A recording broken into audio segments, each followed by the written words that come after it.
evening and welcome all of you to the November 13th City Council meeting and public forum. And today, as November 13th, we honor Veterans Day, and it is our tradition to say the Pledge of Allegiance to the flag on these particular national holidays, and we have a special guest here today, retired U.S. Air Force Colonel Ron Sticka, and he is going to say a few words and then lead us in the pledge. Colonel Sticka is the president of the Emerald Empire chapter of the Military Officers Association of America. Colonel? Thank you, Your Honor. Mayor Venice, City Manager Colonel John Ruiz, council members, ladies and gentlemen, and any veterans who may be among us today. November 11 and every day we give our thanks and respect to the many veterans who have been willing to face danger and provide selfless service with honor and dedication to our duties. We are proud of our service members and the flag of our nation, which waves over our land and around the world as a symbol of who we are as a people and the values and freedoms we cherish. One great strength of our military is found in the enduring maintenance of unit cohesion and discipline. We are 50 states combined into one nation, diverse people who, like musical notes, come together in great harmony and utter a patriotic symphony as one people. If you're able, please stand, united to salute our flag and the veterans of our armed forces.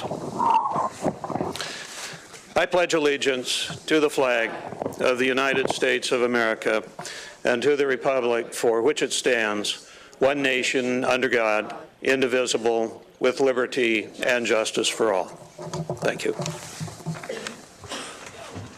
Thank you very much for joining us today and leading us. And now we have a presentation. We have, this is also an opportunity for certain ceremonial matters. And we have a guest, Anna Huddle, who is the certification manager of Salmon Safe.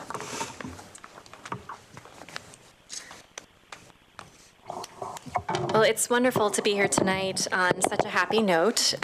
And Salmon Safe was founded in Eugene by Pacific Rivers back in the early 90s. And Pacific Rivers, of course, had the pleasure of working with Mayor Venice when she was engaged with Earth Share of Oregon. And Salmon Safe was in its very early days, so we really feel like we've come full circle tonight. And the city of Eugene should feel extremely proud of this Salmon Safe achievement. Eugene's Parks and Open Space is the second municipal park system to achieve certification over the years, and we've worked with many park systems, private and municipal. So through a year-long process with Parks and Open Space in partnership with the Long Tom Watershed Council, Salmon Safe reviewed system-wide plans and policies related to operations and maintenance of parks and open spaces, and as well as assessed a number of sites on the ground with our expert science team.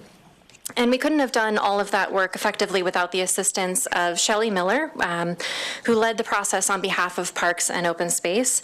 So I'd like to extend a big thank you to her, and I know that she cannot be here tonight, but I also want to extend thank you to Craig Carnegie and his entire staff for their hard work and enthusiasm towards achieving certification.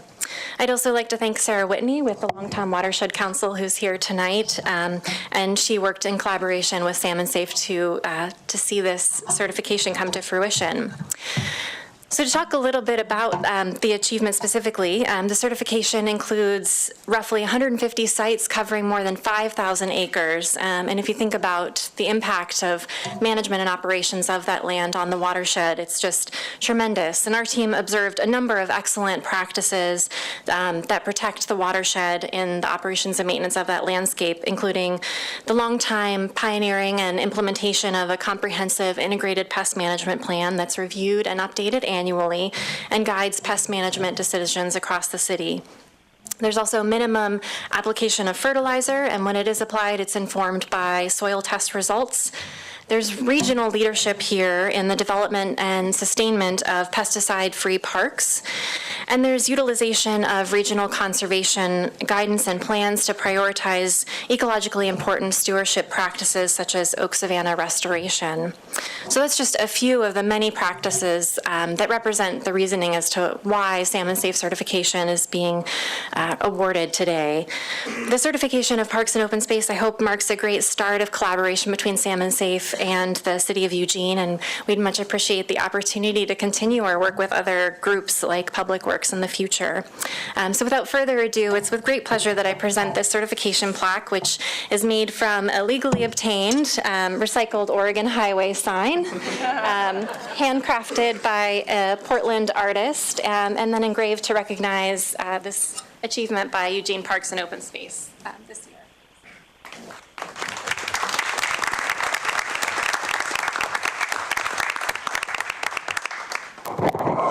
I'm just going to say a few words, which is that as an incoming mayor, relatively new mayor, I have the benefit of sort of receiving this recognition that really represents years of hard work and thoughtful planning and support from the public and quality staff work to create this certification. I agree, it's the beginning of many positive relationships and cooperation. I'm grateful to Salmon Safe for sort of setting that bar for us that we strive to reach that certification. So thank you very much for the award. It's a pleasure to meet you. Thank you for coming, and congratulations, team, for doing this work.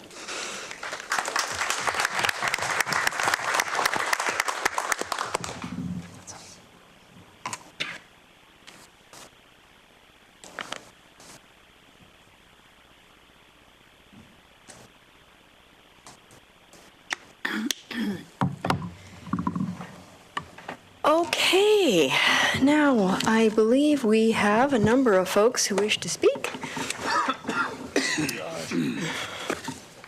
So we are now ready to begin the public forum. The public forum is an opportunity for individuals to speak to the City Council on any city-related issues except for those items which have already been heard by a hearings official or are on tonight's agenda as a public hearing.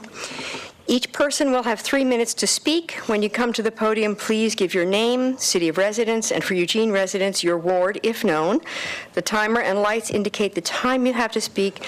The red light indicates the end of the 3 minutes. And reminder that we endeavor to be a safe and welcoming place for everyone to speak, so no applause or outbursts, approval or disapproval.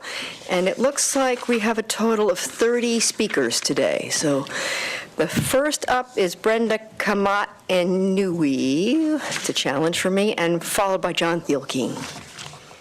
My name is Brenda Kamat-Inouye, 4003 Dillard Road, Ward 2. I speak as a neighbor and a member of a progressive faith-based organization working on solutions to homelessness. I applaud the city for its efforts in this area and thank the Register Guard for exposing and exploring the topic and the sorry result of income inequality, addiction, and a host of other issues. I ask the city to consider what some cities do in blending low-income housing immediately in the mix of other housing. What about requiring developments that appreciate a 10-year tax break to dedicate a percentage of dwelling units to low income? Zoning may be an issue, and developers may respond they cannot abide by this regulation and still make a profit. It might be a challenge, but I'm guessing developers said the same thing about 1% for art. The recent St. Vincent de Paul Bascom Village in North Eugene and the older duplexes near Tugman Park in South Eugene are exemplars of low-income housing in the mix of a neighborhood. I'm asking to take this a step further to accommodate greater numbers. As we know, we need volume in this crisis for the unhoused. We also know that mixing low-income and regular housing offers models, stability, regularity to low-income tenants, especially if it's supported by services. St. Vincent's program, Connections, is ready to help people in transition and might be employed to work with tenants in the greater mix of a housing project to ensure success and allay fears of developers and residents. I believe Capstone is the worst example of what a large housing development is, both aesthetically and socially. It includes a single demographic, if I'm right, in about 16 square blocks. It could be so much more. The current housing crisis demands creative thinking. We cannot afford to send more children into generational poverty if we have a way to prevent it. Thank you. Thank you. Next is John Thielking, followed by Jesse Fittipaldi. Hello, I'm John Thielking in Ward 1. I'm here 3 weeks later with more homelessness solutions of the week that are featured on my website, couchhosting.org, the development of which is supported by the Lane County chapter of the Pacific Green Party. Couchhosting.org is now featured in the classified section of the print edition of the Eugene Weekly. Couchhosting.org provides many solutions to homelessness in addition to couch surfing. The solutions on the page titled Homelessness Prevention are the following. In 2005, I negotiated with a mortgage company that held the mortgage on my mobile home to let me skip 1 month's mortgage payment. The company accepted the idea that was negotiated in advance of the payment due date. They added the amount due onto my loan, which was paid off a few months later when I sold the mobile home. This idea of skipping 1 month's payment that is due to a creditor without penalties was also circulated by the Lane County strikers, who claim that credit card companies and car loan companies will also allow you to skip 1 or 2 payments per year in the same fashion. There are other details about how to stretch your budget included on the page, such as the state of Oregon's property tax deferral program that allows seniors and physically disabled people to wait on paying their property tax bills on their homes until after they die, if they don't have a reverse mortgage at the same time. And there's a state-funded program through Catholic Community Services that will pay your rent for a short time if you're in need. Another idea presented on the co-signer page of couchsurfing.org is that there are 3 companies that operate in all 50 states that will either co-sign or insure your next apartment lease with you so that you can qualify to rent a place if you make only 2 times the rent in income instead of 3 times the rent. This one idea alone has the potential to help an extra 30% or more of the currently homeless get off the streets, assuming the jobs they eventually get pay the same as the jobs that currently house people have that the survey for currently house renters I read was based on. What other program is there that the city or any nonprofits in Eugene have that can help 500 or more extra homeless people get off the streets and for almost $0 put up by the people running the program? One estimate I read is that 50 additional beds or less, additional places to live, were added by all the other programs for the homeless in Eugene the past year. These solutions do not require government action to begin to stem the tide of homelessness.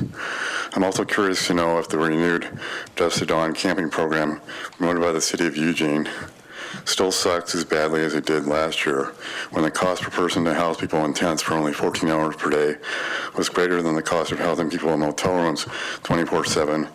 And also last I heard the Dusk to Dawn camping program was only being run 3 or 4 nights a week, leaving people to fend for themselves on the streets fully half the time.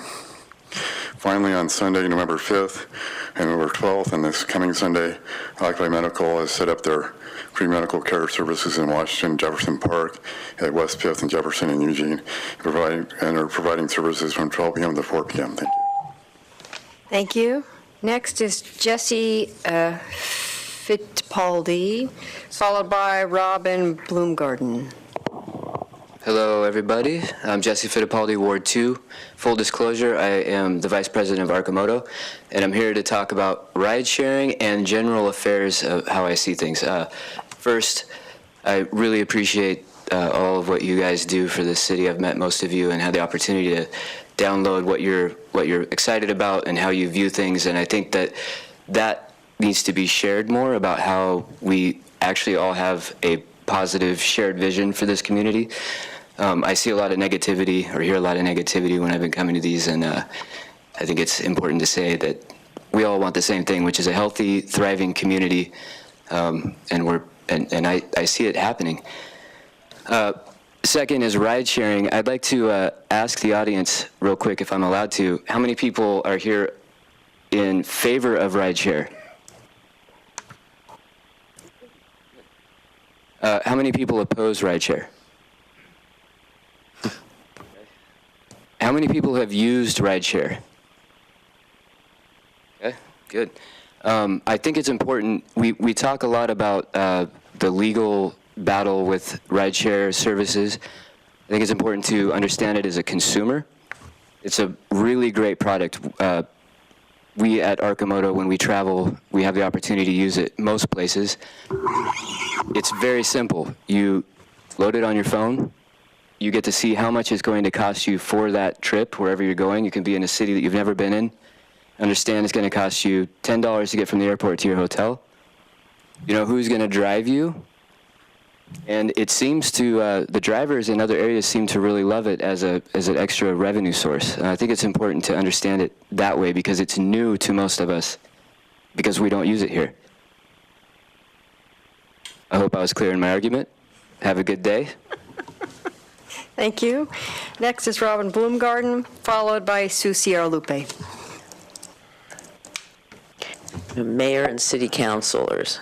I'll speak about two issues today.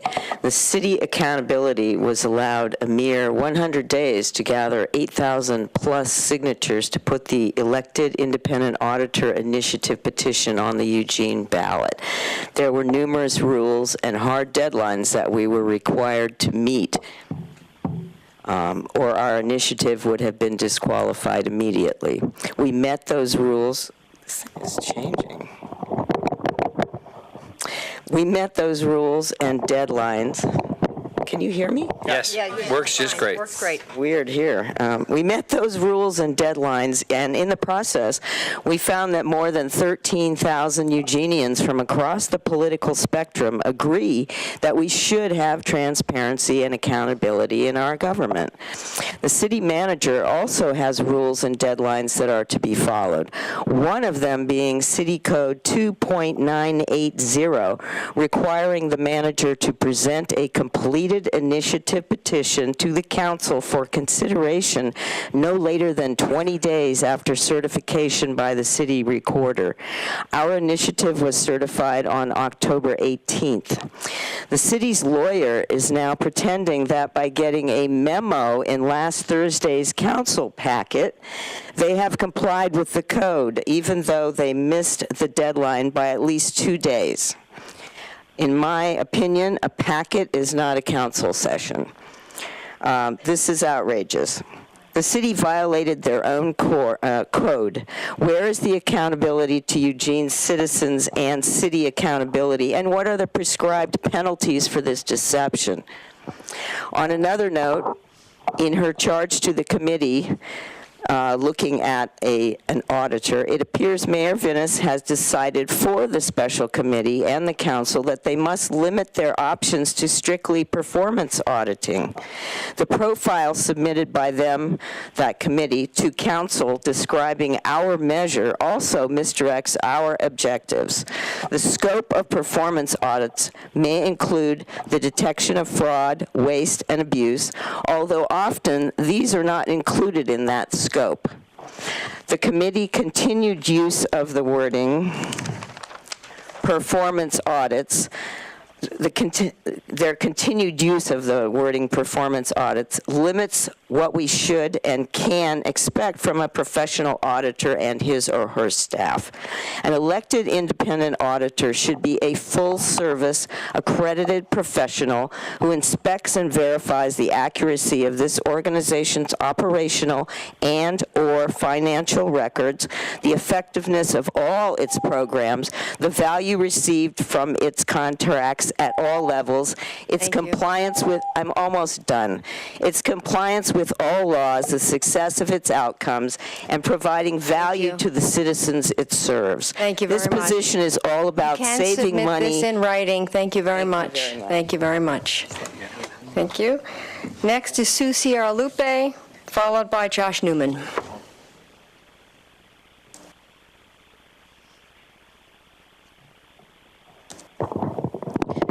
My name is Sue Sierra Lupe, and I am in Ward 1.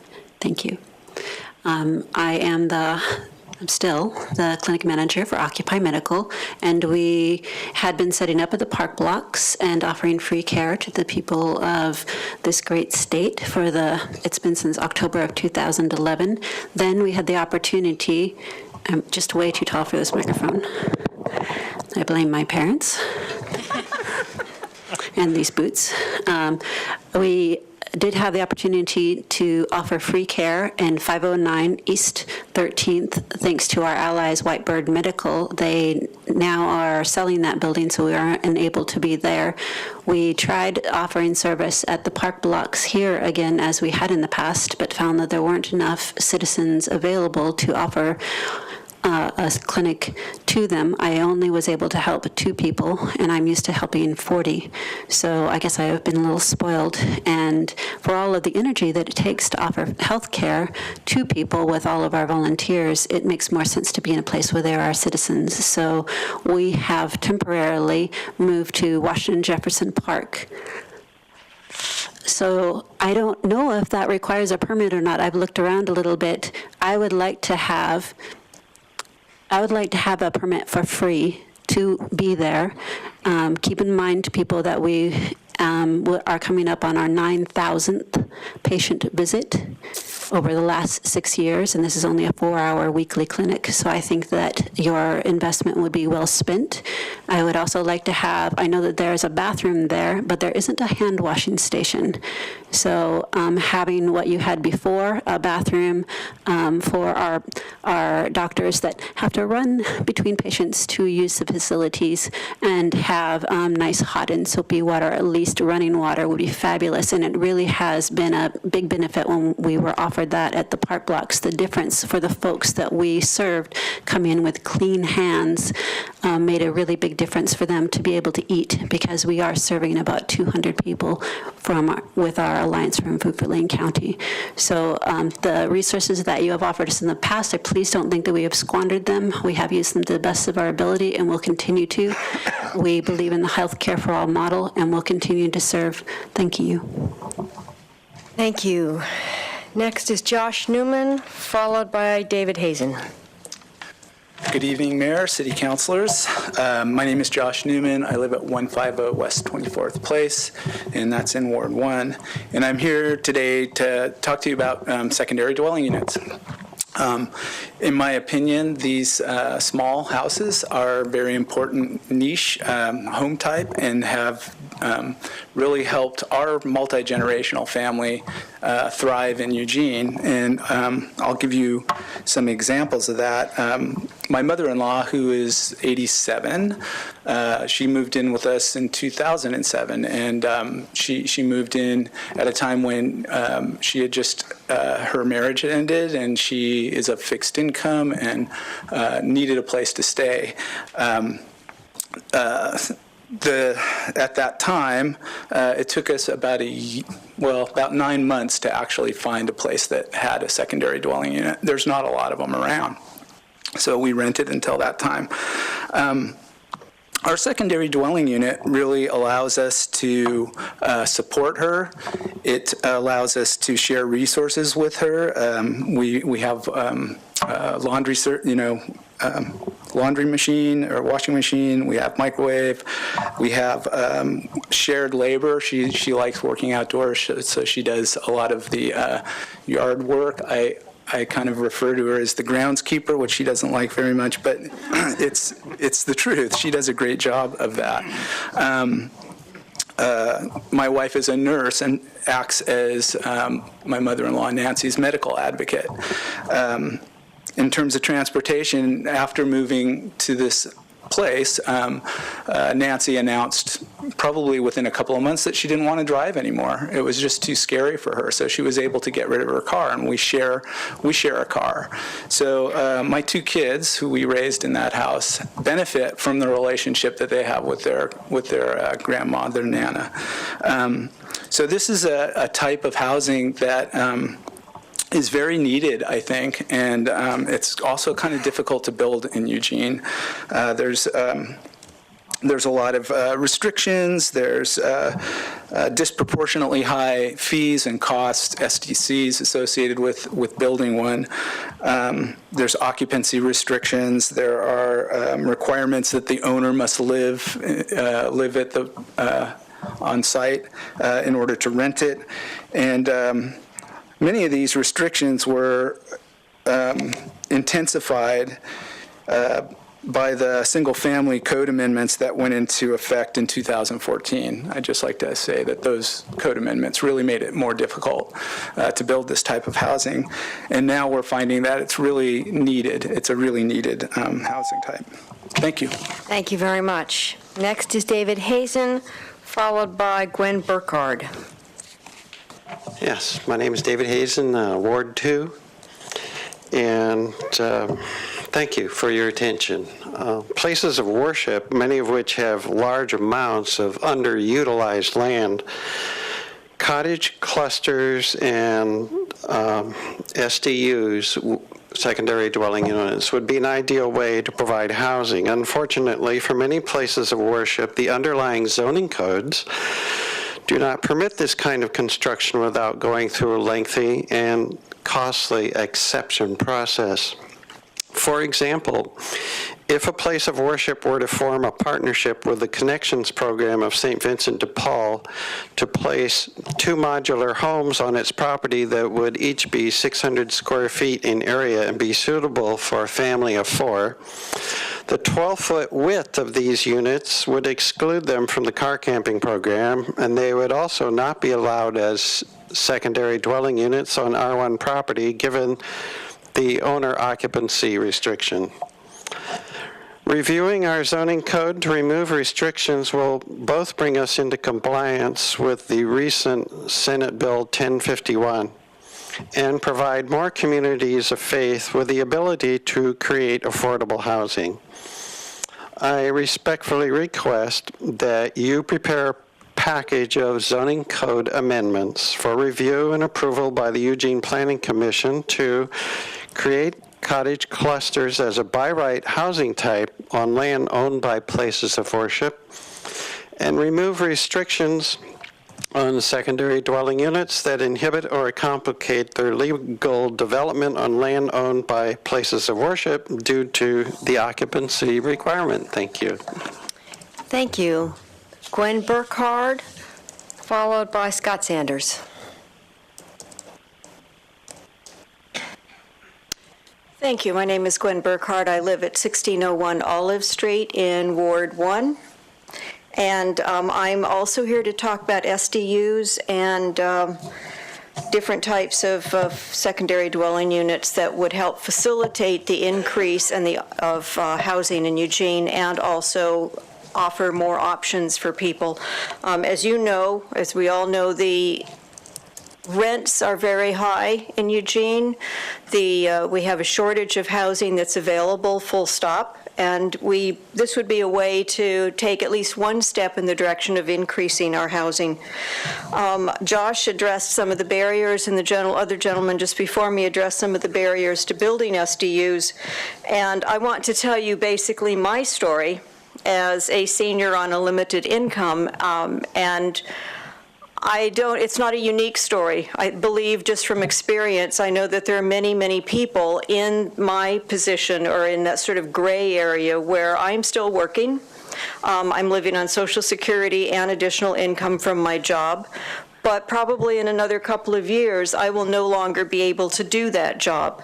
But yet I am physically capable, I am mentally capable, I am very active and engaged. So I'm not ready for a retirement home. I'm not ready for, Olive Plaza, as wonderful as it is, and that kind of senior housing. But I will be looking, because my income will then be much reduced, I will be looking for some kind of appropriate housing for myself. And for myself and others in my position, I see SDUs as one of the options that really we would like to have available, and a way to address that. When I first came to Eugene, 5 years ago, almost exactly 5 years ago, and I firmly believe it's one of the better decisions I've made in my life. I lived in a rented room in a home with the homeowners, 2 women in pretty much my age group, and I'm 68, but also in their 60s, who rented a room in their house, and they also had a small studio in their back garden, which they rented. Now, this was wonderful for me and for the woman who was renting the studio, and it was also of benefit to the homeowners because it provided them with some additional income. One of them was retired and the other one was working part-time. So if we can replicate that throughout Eugene, we are helping to provide homes, additional homes for people without having to build subdivisions somewhere else and without having to expand outside the, oops, okay. Anyway, what I'm talking about is basically taking a step to increase housing options, to reduce the competition for homes, and I think that's what drives the prices up a lot of times. If we can do that, we'll be much better off. Thank you. Thank you. Scott Sanders, followed by Jerry Harris. Thank you. Scott Sanders, 4195 Berrywood Drive, Santa Clara, president also of the Eugene Parks Foundation, here on my own accord, though. Just wanted to encourage the council to make a decision on parks funding. You heard earlier tonight the report on the study that was done on support for funding for parks, as well as the subcommittee's work that they did. I don't think the decision will be easy in which way to go and where to look for funding for parks, but I encourage you to make a decision and move forward with something, particularly on the maintenance side of it. I think the parks desperately need it, and I don't think you're going to see any more expansion of our parks until we address the maintenance piece. So I would just encourage the council to make a decision and move forward with something. Thank you. Thank you. Jerry Harris, followed by Hannah Picknell. My name is Jerry Harris. I live at 500 East 36th Avenue, and I'm in Ward 2. I would like to also encourage the council to figure out a way to increase funding for our parks. I've been a volunteer up at Skinner Butte Park for the last 10 years. The last 5 years of that, I've been directing the volunteer efforts for the Rotary Club up there. We also support the Nobel Peace Park. And it is just heartbreaking to work with some great city personnel, but whenever there's something that comes up about maintenance, to just hear them say that we can't figure out a way to do it because we don't have the funding. And I understand that from the work session earlier today that the polling that was done was for the baseline recommendation from the Parks Department of $30 million. I think that's insufficient, and I would certainly hope and encourage you to find a way to get more money from this. And I understand it'll be through a fee or through the bond, but the people of Eugene, more than most places, understand the value of the commons, and I think you can figure out a way to do it and figure out a way to convince our electorate to support it. Thank you. Thank you. Next up is Hannah Picknell, followed by Dustin Johnson. Hello, my name is Hannah. I'm the campus organizer for Augsburg students at the University of Oregon. You're all probably familiar with Augsburg and have seen us on campus and knocking on your doors in the summer. But we are a consumer group working on consumer protection issues, and on campus we work to end hunger and homelessness in our community and protect the environment. I actually graduated from the University of Oregon and now work full-time training the next generation of student activists and student leaders here in Eugene. I wanted to give an update on what we're doing at the University of Oregon this week and in the past couple of weeks. Right now it's National Hunger and Homelessness Awareness Week, so we have several different community service events planned on campus and in the community. We did 80 hours of community service with Food for Lane County Grassroots Gardens this past Saturday and had a couple of people from Greek Houses join us and other campus-oriented groups on campus join us. We're also doing several food drives and fundraisers for Food for Lane County and hurricane relief efforts here in our country. Students are also working on a campaign to oppose the Jordan Cove pipeline down in Southern Oregon by building grassroots support here in Eugene. And then the last update is that our students work with full-time professional staff to release reports on consumer issues. And our latest report found that Target was selling a fidget spinner that was laden with lead and over the safe amount of levels for lead. After our report was released and got attention in the media, Target has actually pulled that fidget spinner from its shelves and its online store. And that's a pretty huge step for consumer protection rights, and it's sort of a preview to our 32nd annual Trouble in Toyland report, which we'll be reporting and releasing next Tuesday, right before Thanksgiving. So you can look forward to that as well. Thank you. Thank you. Next is Dustin Johnson, followed by Brooke Taylor. Good evening. My name is Dustin Johnson, and I'm in Ward 7, and thank you for your time today. As a leader of a faith community here in Eugene, a small business owner that's working on the housing solution, I'd like to talk to you about creative solutions for affordable housing. I'm also the father of a special needs young man who is also in need of creative housing solutions, and so I appreciate the way our community is beginning to think differently about these things. And I feel called to do my part to help with this critical need. It's my understanding that the Oregon Senate Bill 1051 that was passed this last summer has allowed greater solutions for housing, including places of worship, with the right to provide housing for those that are in need and low-income families. And so, especially for places of worship, I think it could, if there are a way to reduce some of the restrictions of the codes in these areas, it could bring a whole new group of people to the table to provide solutions for people that need housing. And so I'm definitely in support of that. And so specifically, I just want to add my voice to the growing number of community members that are saying we want to be a part of this solution. And sometimes the costs and the codes and things become very difficult to get around. And so I'm just asking that the Eugene City Council would continue to work with community members and also the City Planning Department to prepare zoning codes and amendments for review and approval by the Eugene Planning Commission that would create pathways for the creative cottage clusters. I love this idea. Really excited about the one that's in my neighborhood, just the Emerald Village. Really love seeing what's happening there. And also remove restrictions on secondary dwellings, and I love the testimony we've heard today with the family that is benefiting from that. So I wanted to add my voice to that, and I appreciate your time today. Thank you. Thank you. Brooke Taylor is next, followed by Art Bowman. Good evening. My name is Brooke Taylor. I'm at Ward 1. I'm here to speak to you as a parent of a swimmer on Team Eugene Aquatics in support of the Parks and Rec funding. I'm also a new vice president on the board of Team Eugene, but speaking tonight as a parent. There are over 180 swimmers on Team Eugene Aquatics, from 10 and unders on up to even students returning from college to swim. Currently, our swimmers are at the YMCA pools, Sheldon Pool, Amazon Pool, Echo Hollow Pool, and the U of O Pool, which I think is pretty much every pool, except for maybe River Road Pool in the city of Eugene.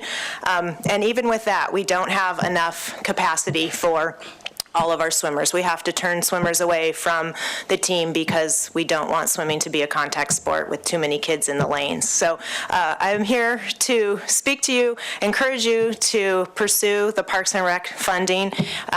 Team Eugene would love to see more lane capacity, not Lane County, but swim lane capacity for our competitive swimmers in town, for our recreational lap swimmers, and for our water polo players. There's just not enough space. And so we are excited that there are pools on the list, but also have some concerns that the Echo Hollow and Sheldon remodels wouldn't increase our capacity. And so we want to make sure that we support the funding sources, but also are able to stay involved with the process so that we can get a pool that meets the needs of our water polo competitive swimmers and recreational lap swimmers. Thank you. Thank you. Art Bowman, followed by Joshua Scove.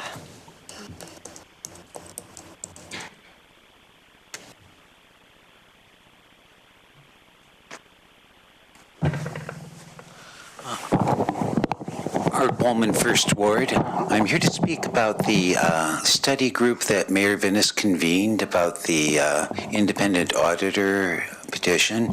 Now, to lay my cards on the table, I'm in favor of the independent auditor, but some people were disturbed by the group, but I wasn't particularly, because I knew most of the people by reputation, and none of them seemed especially sneaky or Machiavellian or anything like that.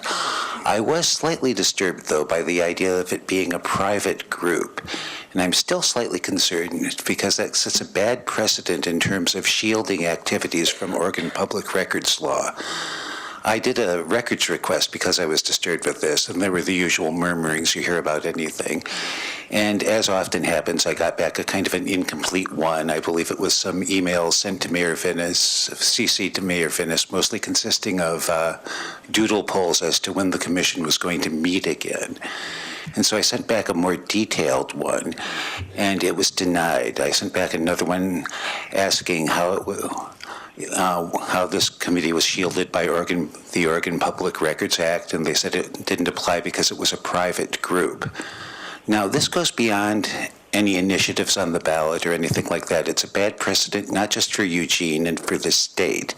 If you have a group convened by the mayor, an elected official, whose task is to report to the city council, which is an elected body, but yet it's somehow private, that just seems a bit odd.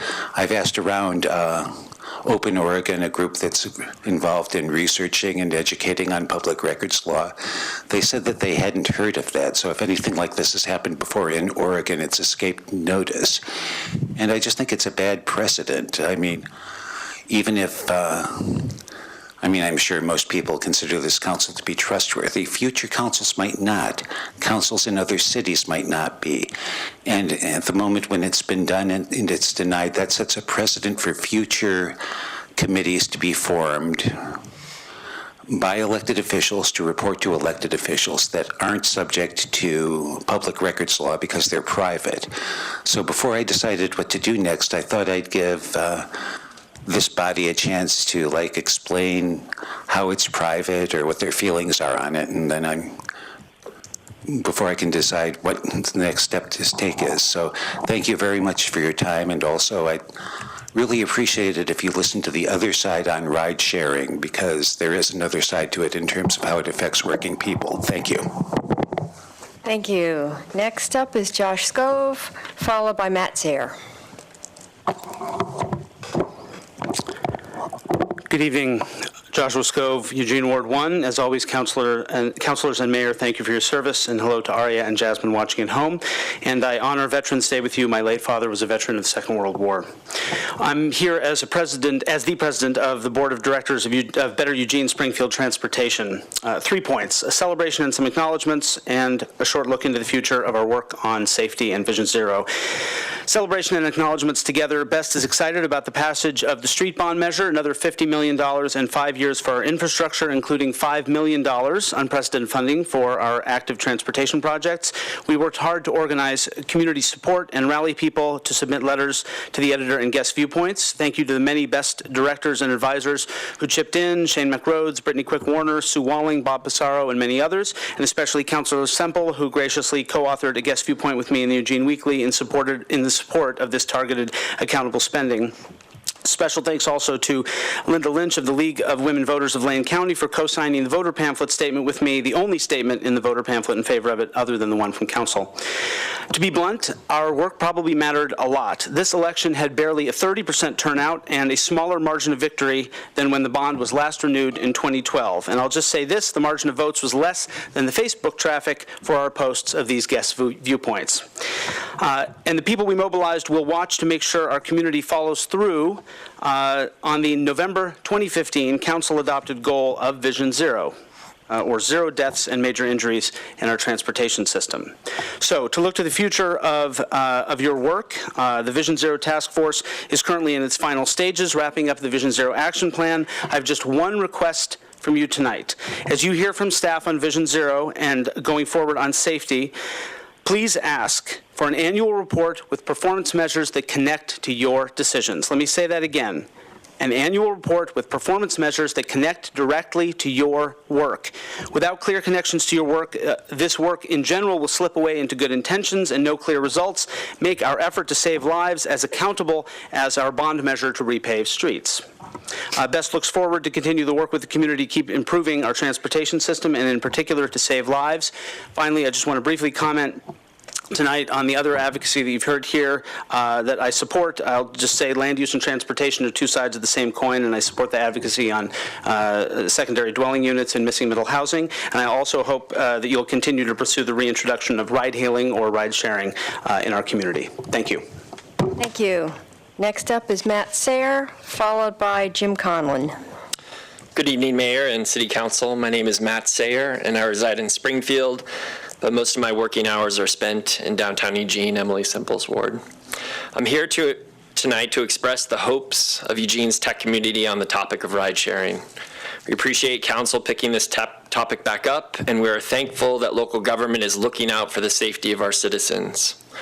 We believe that careful attention should be paid to the rules guiding our transportation system. Like many citizens, however, it has been a mystery for the tech community as to why Eugene doesn't have ride-sharing services. So we researched it. What we found are 3 key differences from Eugene's current transportation rules and those of Salem and other cities around Oregon where ride-sharing companies now operate. The key difference: Eugene currently requires blanket commercial liability insurance of at least $2 million. Compatible ride-sharing rules use a 3-period time model where there are different insurance coverages for the period of time when the mobile app is turned on, when a car is en route to pick up a passenger, and when a passenger is in the car. 2, Eugene currently does background checks via a local law enforcement database. Compatible ride-sharing rules enable the use of a national background check system that utilizes local, state, and national criminal history databases. 3, currently Eugene requires that they inspect a vehicle before it can go into service. Compatible ride-sharing rules enable the use of third-party mechanics certified by the National Institute for Automotive Service Excellence to complete the inspections. In summary, none of those differences are either wrong or right, but they are just different. Different enough, however, to prevent ride-sharing companies from operating here. Templates of compatible ordinances can be found as close as Corvallis, ordinances which would enable a level playing field for Eugene where both ride-sharing companies and taxis can operate. I'm going to close on the topic of safety. You don't need statistics to tell you that when you make it easier for people to make smart choices, chances are they will. With New Year's Eve coming up, the City Council has an opportunity to make it easy for people to make the smart choice to not drink and drive so that everyone gets home safe this year. The tech community is thankful that local government is looking out for Eugene's safety. Thank you. Thank you. Jim Conlon, followed by Michelle Emmons. Hi, my name is Jim Conlon. I'd like to thank the mayor and the council and everyone for being here. I work with Oregon Taxi, the largest taxi company here in Eugene, Oregon. I've been with them 10 years. I drove for 5. I dispatch now. In all of the talk, I see this. One of the things that was said was Uber, et cetera, is a revenue source or an easy way of doing something and so on. I would just like to say that as taxi drivers, we're professionals. There's about 500 of us in this town. We transport the needy. We transport wheelchairs. We do door-to-door service. We do service for medical transport, for Whitebird, for full access brokerage, Mentor, many, many accounts with U of O and so on. A lot of this we do at discounted rates without tips. A lot of their runs are the cream right off the top, and it would exclude us from being able to do what we do, which is provide a service to the community and the people here in Eugene Springfield. We do things unique here in Eugene Springfield for a reason, because we care, and we have our regulations that were enumerated very well. And the difference and why that we do not have ride-sharing businesses here in Eugene. I get kind of emotional about it, but the heartfeltness that our drivers put into door-to-door service and just providing a service to people that they wouldn't get with an Uber or ride-sharing situation, us being identified and around and able to be flagged down and help people in need. We do a lot of things, I think, that aren't given credit for, instead of just being some efficient revenue source that ultimately doesn't even want drivers in their vehicles and have autonomous vehicles, which I think says a lot about what they do. I don't want to talk badly about them, but a lot in the news about how they treat their drivers, their employees, and so on and so forth is just this efficiency, corporatization of things that I think excludes the community and the citizens of Eugene and Springfield. So I hope you consider that when you look at just the efficiency of picking up a phone and getting yourself a vehicle to get you somewhere. We provide a lot more than that as taxi drivers. Thank you very much. Thank you. Michelle Emmons, followed by Beth Stein. Hi, my name is Michelle Emmons. I'm in Ward 7 off of River Road area, and just full disclosure for me is that I'm also a temporary employee with the River House Outdoor Center with the City of Eugene. Tonight, I'm coming as a citizen and a river enthusiast, but I'm also here representing Willamette Riverkeeper, which is a nonprofit organization based out of both Eugene and Portland areas that is dedicated to the restoration, the protection, and the clean water advocacy along the Willamette River main stem. We've been involved with the River Guardians program over the last couple of years in partnership with the City of Eugene Parks and Open Spaces. We have engaged literally hundreds of people in thousands of hours of volunteer service, removing hundreds of yards of garbage off of the river. And we are very excited about moving forward with funding for the Eugene parks. We believe that a focus on funding for the parks, clean and safe access to the river, as well as the entire park system, will help livability in the city of Eugene. We'll also provide a connection to nature and also encourage positive communication and engagement with community members, both unsheltered and sheltered alike, who are out to enjoy the park systems. We also want to encourage the City of Eugene to protect your investment moving forward by not disengaging from homelessness as a separate issue from natural resource management.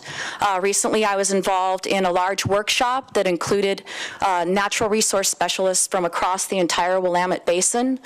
We met with the Bonneville Environmental Foundation. There was about 60 of us involved talking about trauma-informed communications and also solutions that involve the homeless community in the cleanup of the riverfront across the Willamette area. Some of the solutions that we thought about included things like additional needle exchange boxes that were strategically placed along the riverfront. In particular, we do a monitoring program with our River Guardians, and you could place those needle exchange boxes in areas with high traffic or where we are finding needles. We're also working with organizations and businesses to sponsor additional sanitation and garbage disposal along riverbanks where there have been a lot of traffic for homeless camps. Our volunteers are also informed through trainings with the Cahoots folks so that they can avoid confrontation, but also work with the homeless campers along the riverbanks to inform them of services, including mental health services and medical services that they aren't able to access because they may not know they exist. And we're also leaving garbage bags and removing those garbage bags in coordination with some of the homeless campers that are out there. I do want to say thank you, especially to the Eugene Park staff for the support that they've given our program. Thank you. Thank you. Thank you. Beth Stein, followed by Brad Foster. Hi, my name is Beth Stein, and I'm representing Nearby Nature, which is in Ward 4. I'm also encouraging the council to find ways to increase funding for parks. I represent Nearby Nature, as I said. We're the nonprofit group that is the official park host, resident park host in Alton Baker Park. And we do everything from educational work in the park to restoration and litter patrol throughout the year. We know firsthand there are many, many people in the Parks and Open Spaces Department and Public Works that work really, really hard to keep our parks safe and accessible, but they can't keep up with the demands with the funds we have currently. We try to help with this deficit by doing things like restoration work parties and litter patrols throughout the year, but we can't keep up either. And it was definitely interesting to me to see that homelessness was an issue that came up with respect to the park funding issue. It's definitely a key concern for us. And we find ourselves often in a difficult place where we need to try to limit homeless camping in the park where there are lots of children and families that we interact with. But we don't want to be NIMBY. We don't want to just be pushing that issue on to another park or another natural area. So we do hope that the city, as you're continuing to work on this parks issue, will keep those two connected and continue to work on creative solutions to homelessness so that we can both continue to work on our mission of making those parks safe and accessible and really cool places for everyone to go, but also be able to support the needs of our homeless and unhoused community. Thank you. Thank you. Next is Brad Foster, followed by Susan Thomas. Hi, I'm Brad Foster. I live in Ward 7, right near Maury Jacobs Park, in fact, near the bike paths, which rather informs what I'm going to comment on. I hear a lot of talk about the parks and safety. I've heard you have a work session about that. And you are not going to solve the safety problem in the parks unless you deal with the larger problem of our huge and growing drug dealer problem. Even though I have a Class A commercial driver's license full of endorsements, I get around town exclusively by foot and bike, and that's getting close to coming to an end. I was mugged on the bike path. My son was mugged on the bike path. I have friends who have left town with their businesses because they're being mugged on the bike path. We had an attempted rape just, yesterday? Sunday we had the attempted rape. And we're going nowhere with it. The police I talk to say they are uninterested in going after drug dealers because they and the dealers both know that before the cop finishes his paperwork, the dealer's back out on the street. And part of that is because the district attorney doesn't feel she has the funding to prosecute the drug dealers. It's not worth her time. It's not a big bang for the buck. In my community, where literally everyone is getting their bike stolen, go on the Whitaker Open Neighbors Facebook page weekly. Another person's like, my bike's gone. There's chop shops all over the bike path, everywhere, because bikes are used as currency for drugs by homeless people who are the customers who are also preyed on by the dealers.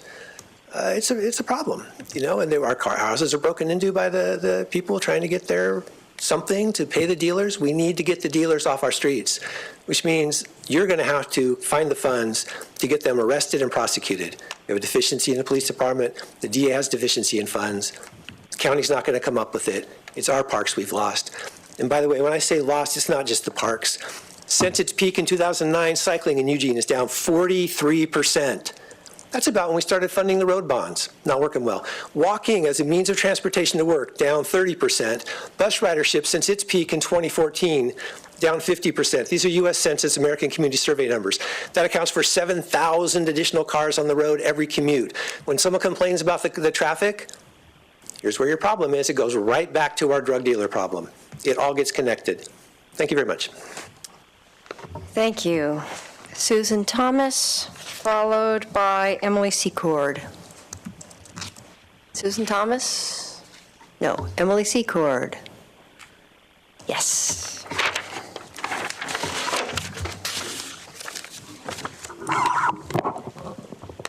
Good evening. My name's Emily Secord. I'm a business owner in Eugene, and I just wanted to say thank you for reopening the conversation about ride sharing. I think it's a really important topic because it allows for extra access for folks who maybe aren't able to access the other options for transportation, whether it's a time issue or a location issue or a cost issue for them.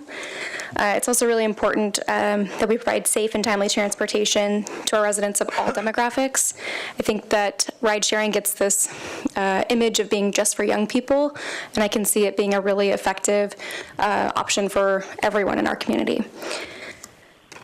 I really am excited that this conversation's back up for discussion because I think it's important that potential business owners, people who are traveling to our community and folks who are considering moving to this area are very surprised when they arrive to Eugene and don't have an Uber or a Lyft or ride-sharing option.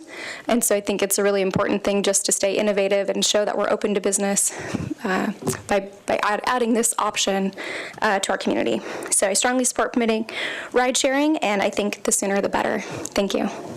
Thank you. Next up is Ethan Holub, followed by Sarah Wilson.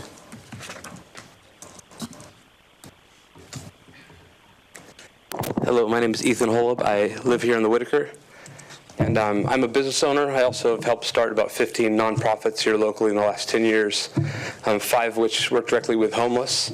I'm actually here, I didn't know it was going to be talked about, but there's a lot of things I agree with. My business is a taxi business. I'm one of 50-plus business owners that have a taxi company here in Eugene that are pleading for our business. I have many friends that drive for Uber or Lyft. I have just many that drive for them, as I know, that have lost their jobs because of them. I have no problem with them being here. My plea is that you would make the playing field fair because we have to go through so many background checks for our drivers, so our insurance, all these things. Our app, for our company in particular, is no different than Uber's, minus that you can't see where our cab is, but everything else you can rate it.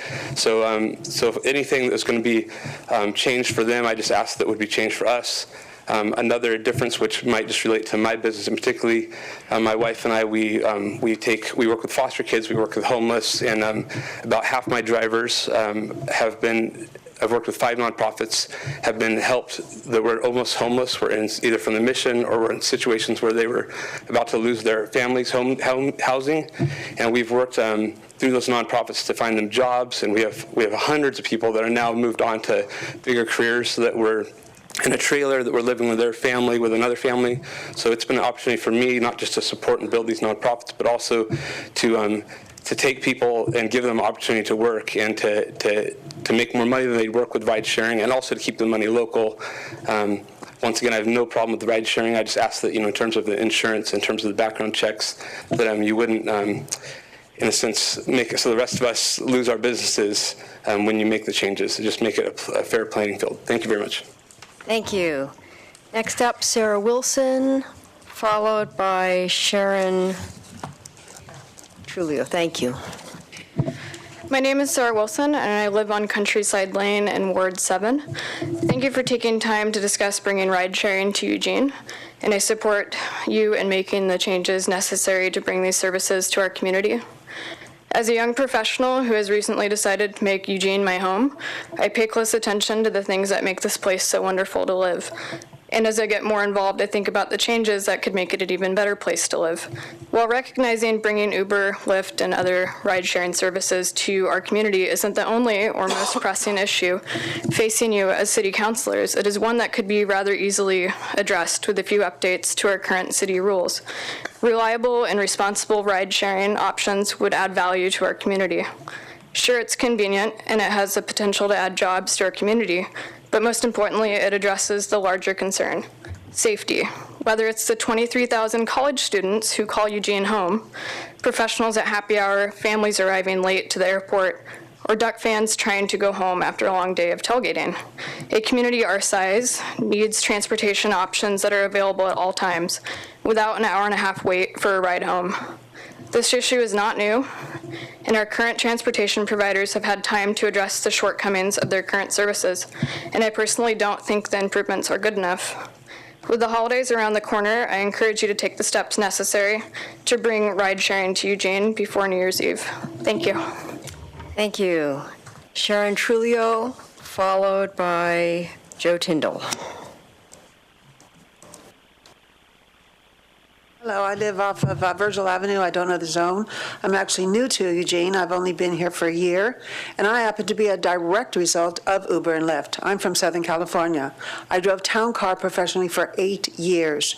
Within 8 months, I was living very high, and in 8 months, I was down here. I was forced to leave so I could take care of my animals, pay my bills, and pay rent. I'm driving now. I don't know what the big difficulty is to get a car. The taxis run 24 hours. There's 15 cab companies here. I've never had anybody wait an hour and a half. The playing field is so uneven because Uber and Lyft cheapen the cost. It gets down so low that it only benefits the people who need the ride, not the drivers. In California, I had to have fingerprinted, I was drug tested, I was everything. Uber does not do that. I am right now in 2 class action suits, and I'm not even in California, but because we drove under their umbrellas, DoorDash, Uber, Lyft, and CJ and Go, the drivers are now suing these companies. So what all of this praise is, it is not true. I have left my phone number on that piece of paper. If anybody wants to call me at any given time, go ahead, because there are so many bad stories. There are females that have been raped by Uber drivers. The gentleman who just mowed down and killed those people in New York, Uber driver. I can go on. I can tell you horrible story after horrible story. It's not good. Thank you. Thank you. Joe Tyndall, followed by Alan Benavides. Joe Tyndall. In case you missed this underreported story, during the last 2 weeks, flyers saying, quote, "It's okay to be white," unquote, appeared at universities and high schools around the country. As you can imagine, social justice warriors swallow debate, hook, line, sinker, rod, and boat. SJW protests against this, quote, white supremacist act, unquote, broke out all over. This places social justice firmly on the record as saying it is not okay to be white. And who are the people protesting? Yes, most of them are white. Can this lack of self-awareness be any more blatant? This follows posters at Boston College that say, Uncle Sam wants you to stop apologizing for being white. This also triggered anti-racist marches by thousands of mostly white special snowflakes who hate white people. Isn't hating folks based on the color of their skin the definition of racism? And aren't these posters simply posters? This next bid is for Greg Evans, who sits on the former Dunn Hall renaming committee. The event, How Students Used History to Change the Future, the Dunn Unthank Case Study, will take place 7 p.m. tomorrow at Erb Memorial Union. Councilor Evans, by now you should be well aware that the so-called scholarship that justified the denaming of Dunn Hall has been completely debunked, destroyed, discredited, decimated, defamed, disproved, disgraced, disparaged, and all the other D words that apply. A well-researched, impeccably footnoted 53-page response to this junk scholarship used for the denaming has been placed on the internet at realdunn.blog. So in contradiction to How Students Use History to Change the Future title, the denaming was not based on actual history. It was based on a fantasy SJWs feel is history. Remember, in postmodernism, which dominates social justice thinking, if it feels true, then it is true, except, of course, for that nagging little thing called reality. For those interested, you should attend to see real racism in action. Maybe you could ask hard questions like why the university is pandering to victim culture, or why it is ignoring real scholarship. Social justice has only two answers for every question: patriarchy, which also goes under the name toxic masculinity, and white supremacy. If you push back against SJWs, you are guaranteed to be labeled as one or both. By the way, Sunday is International Men's Day, so for one day at least, please think kindly of men. Thank you. Next is Alan Benavides. Got it? Followed by Kenny Niles. Hello, my name is Alan Jose Benavides. I'm the general manager for the Eugene Emeralds, and I live in Ward 8.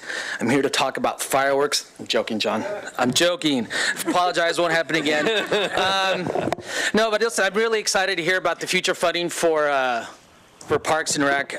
Being in Ward 8, there's some stuff I think that we need in the Churchill neighborhoods out there. I think we're lacking facilities out there, so on behalf of the residents out there, we're excited to see hopefully some things happen out there. In addition to the pools and the maintenance, all those things are really important. However, one of the things that we're really excited about is possibly a sports complex happening through this funding, and it's something that we see very needed. We're very engaged with the youth in our community.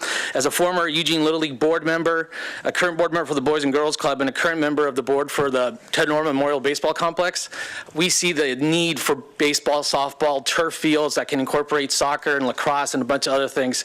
I mean, we live in the Pacific Northwest. It rains, and it rains a lot. And the delay of a lot of sports and stuff for our kids is just tough.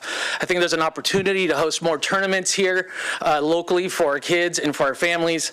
I know personally my kid's already going to be too old for this stuff, so when this hopefully happens, but I know that I had to travel to Medford, to Bend, to Portland, Washington to attend tournaments that we couldn't just attend, do here. Again, we have the Memorial Complex, but we can't host baseball tournaments until, July or so.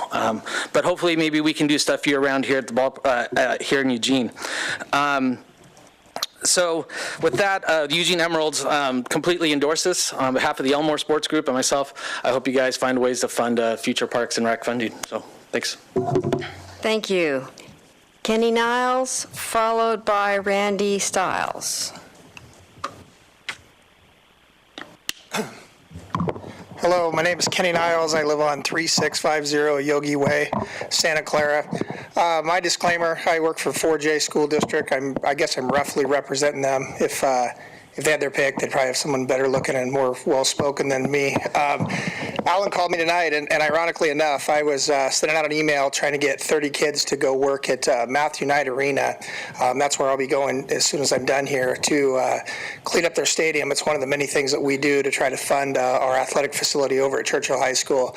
It will be one of 12 nights in basketball season, and another 10, potentially 12 days that we'll be doing the baseball stadium just to have funds in our account. Roughly right now, just from cans, bottle drive, auction, whatever, we have $20,000 in our account. That will go strictly to being able to play on our baseball field. No uniforms, no baseballs, no travel. We're really far behind. I worked for the Bend Metro Park and Recreation District. We were very progressive in the early 90s, knowing that there was a trend of growth coming in, and we did a really good job of getting ahead and building parks. I'm really proud to say I've been at Churchill for 5 years. We have 15 kids that went on to play college baseball, and that's an important number for me because we've been doing it just off of bare bones, just scraping by and trying to do whatever we can to get kids to have a place to play. Again, you know, we have sixth graders all the way up through high school seniors right now that are not going to get home till 10 o'clock at night.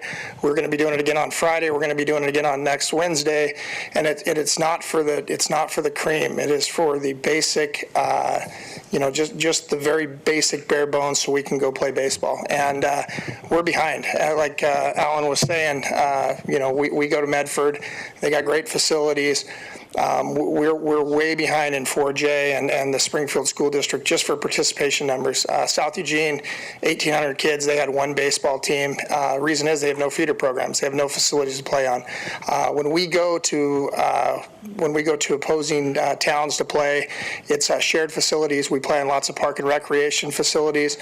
We just bought some equipment from the Everett Aqua Sox, went up there. They just redid their complete field with turf. We asked them how they funded it. They said it's park and rec dollars and that it's going to give lots of people opportunities to play. We would like a little bit of that, and we're willing to do the work to be able to get there, but right now our facilities are not up to par to the people that we compete against. Thank you for your time. Thank you. Randy Stiles. And our final speaker will be Heather Seffel.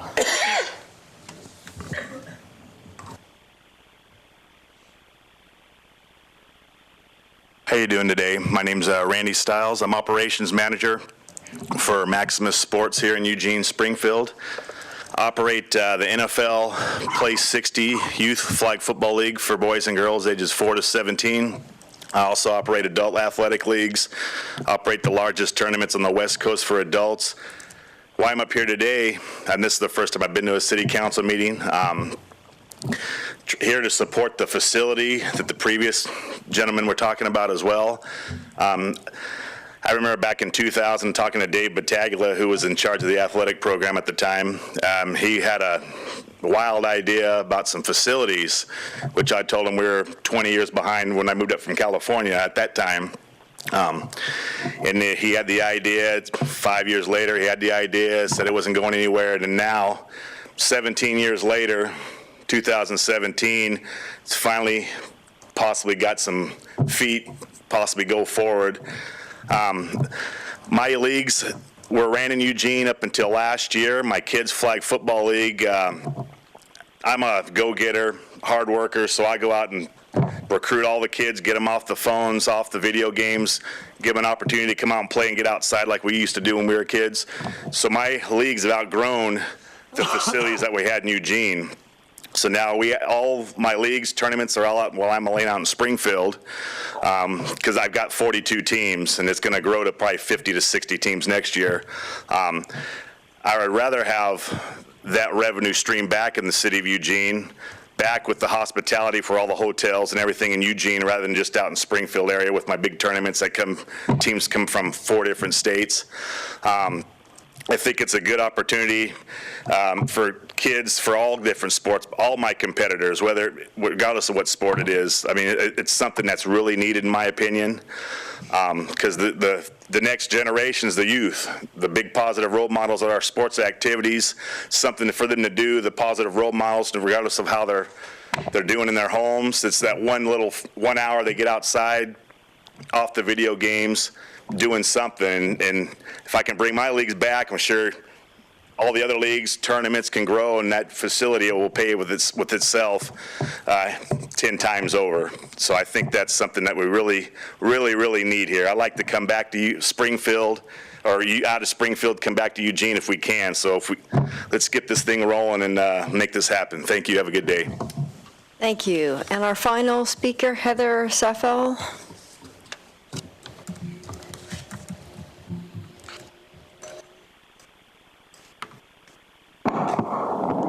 Hi, my name's Heather Saffel. I'm an attorney in Eugene, and I'm here to talk about ride sharing from the perspective of somebody that uses a wheelchair, specifically an electric wheelchair.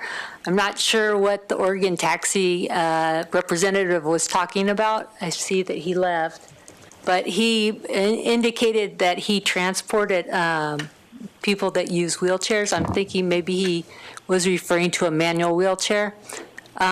There is no taxi service other than Budget Taxi in Eugene that will that can take an electric wheelchair that has a lift set up for an electric wheelchair, and the flag drop fee to pick up an electric wheelchair is $25.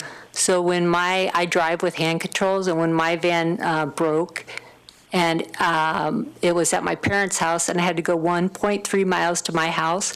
It cost over $25. Oregon taxi regular fee for a non-disabled wheelchair user person not with an electric wheelchair would have been $7.25. When I've been in other major cities, I rely on accessible Ubers, and in big cities it works very well. And so I think that the other thing about the Budget Taxi, when it did show up, it was a gigantic white super van, and it looked sort of like and the lift mechanism was kind of like a freight lifting system. So I had the feeling that I was freight being lifted onto this enormous vehicle, and it was embarrassing. I was hoping none of my neighbors would see me. And so I think that I know Uber has accessibility policies that would help the wheelchair users and other disabled communities in Eugene. And I would just say that as the council looks at the issue, that there should be specific requirements to make sure there are a certain number of wheelchair accessible ride sharing vehicles here.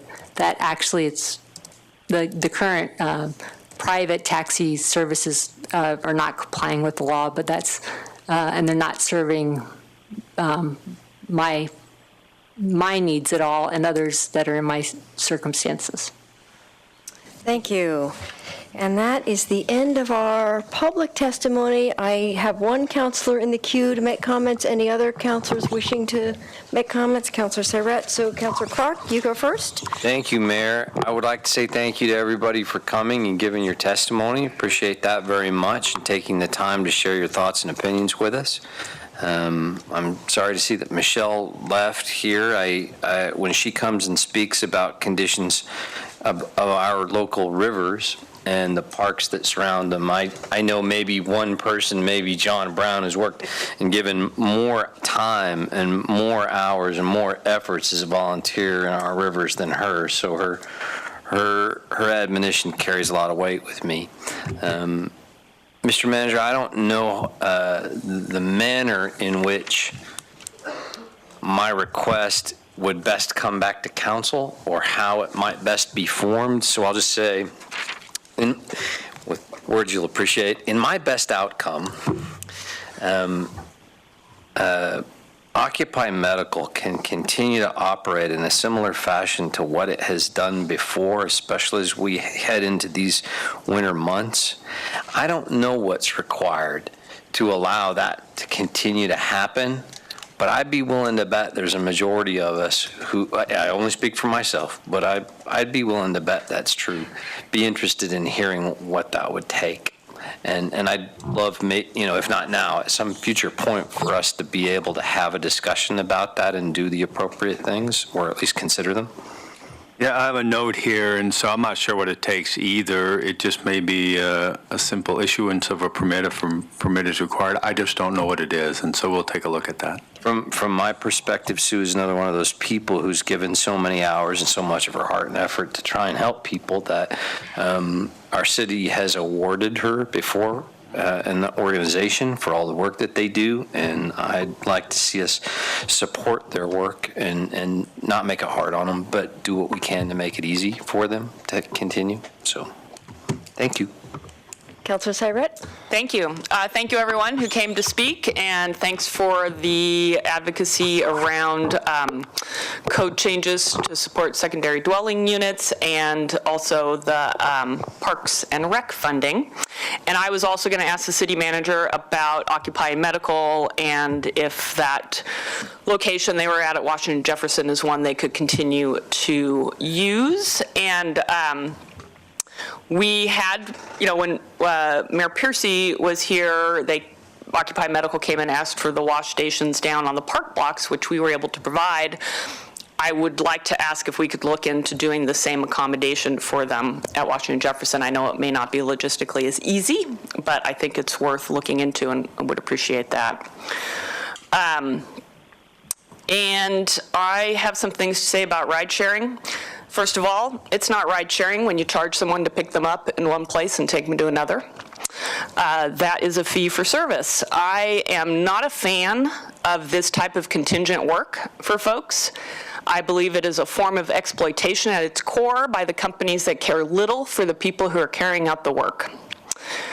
I would think that safety for people who are intoxicated would include having solid background checks for the drivers and vehicle inspections for the vehicles they're going to be in. So I understand that, especially for people who live on their phones, think that this is something that should be available everywhere in the whole United States, and that we are somehow out of touch here by not having it.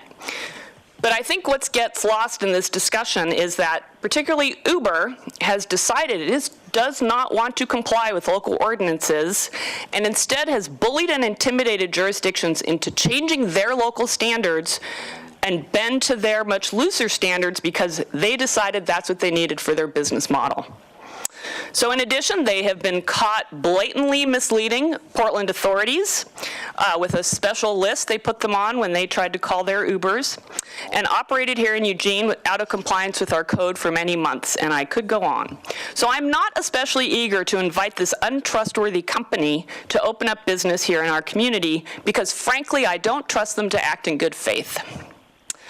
I can't think of another instance where people in this community lobbied us to allow an out-of-state company to come here and make money off our community to send it back to their out-of-state headquarters, especially one with a reputation such as Uber's. That being said, I will consider what staff has to present to us tonight in terms of possible code amendments to allow quote-unquote ride sharing in our community. But only if we can do this in a way that will not lower our standards for safety in our community. And that's the position I'm taking. Thank you. Thank you. Councilor Clark wants another round, but I just want to respond. First of all, thank everyone for coming, and I want to respond specifically regarding my study group and clarify for Art Bowman and his request that first of all, as an elected official, my email is open to a public records request, and that is available to you, and that continues to be available to you. Private citizens who volunteer to serve on a study group, just like your group, they're not subject to a public records request. So communications between private citizens are not open to they're not public records, they're private citizens. So that would be the same for your group of folks when you're communicating with one another. We can't make a public records request for your communications either. So just be clear about that. And then also in response to Robin, I just want to say that I understand the frustration about the timing. When I formed the study group in July, when I wrote about it in the Register Guard on August 2nd, I made it very clear that there would be a council work session in November. We've been very clear The meetings of the study group have been open to the public. All of the discussions have been open. The meetings have been posted online. It's all there. So I recognize the frustration, but we have been working our way through that discussion, and it's all available to you. So no surprises there. I don't know if legal counsel has any other comments about that. Okay, and so Councilor Clark, you had Thank you, Mayor. Mr. Manager, maybe City Attorney, can you, or maybe Sarah in the back, can you remember the number that Uber's fines got up to when they were here the first time? Was it 160 grand? We're going to cover that in our work session. Well, I was going to hope to make a different point here, which was that when they first came in, we have rules in place for the businesses who get paid to drive people from here to there. And we make everybody abide by the same rules because that's fair. And to say, well, you guys should make different rules for these guys wasn't fair to the people that, frankly, I think we've been over-regulating for a really long time, frankly, my opinion. But I understand the appeal and the importance to a lot of people, a lot of businesses, and a lot of folks that we adapt and alter our practices. However, there's a couple of pieces I'm not willing to say, like other cities have, we'll just change our laws to make it okay or let them break them. Safety's one of them. Yeah, we make drivers go through the city's police department's background check. They say, let the company do it. I think people at least need to be fingerprinted, and as someone who has gone through that recently for a professional license, it's really simple. It takes about 3 minutes. You put your hand on a little screen down at the UPS and you're fingerprinted. So I think that's a pretty easy standard we can get to that we can apply. But I'm sure we'll talk about this more as we have the work session on it. But I think it's important to note that in this discussion about whether or not Uber should comply with the safety rules we have, or whether or not we should change our rules to suit them, because that's the discussion, that the #1 market in the United States for Uber is New York City, in which Uber decided to change their operating and comply entirely with New York City's pre-existing cab rules. So they have done it in the country. It's just that we're not quite that big. Thank you. Thank you. And unless there are any other comments from councilors, I believe we are finished with the public forum. Thank you all very much for coming, and we will move on quickly. We have a consent calendar to approve. I should have done that earlier. And are there any requests to pull something? I'd like to pull item C. Okay. Do we need a second to approve that? What did you say? I'm sorry, did you make the motion? I did not hear that. I move to approve items on the consent calendar except for item C. Second. All in favor? 1, 2, 3, 4, 5, 6, 7. Okay, none opposed. So we approve the consent calendar minus item C, which we pulled. And now we can discuss item C. Anne's coming on up. Great.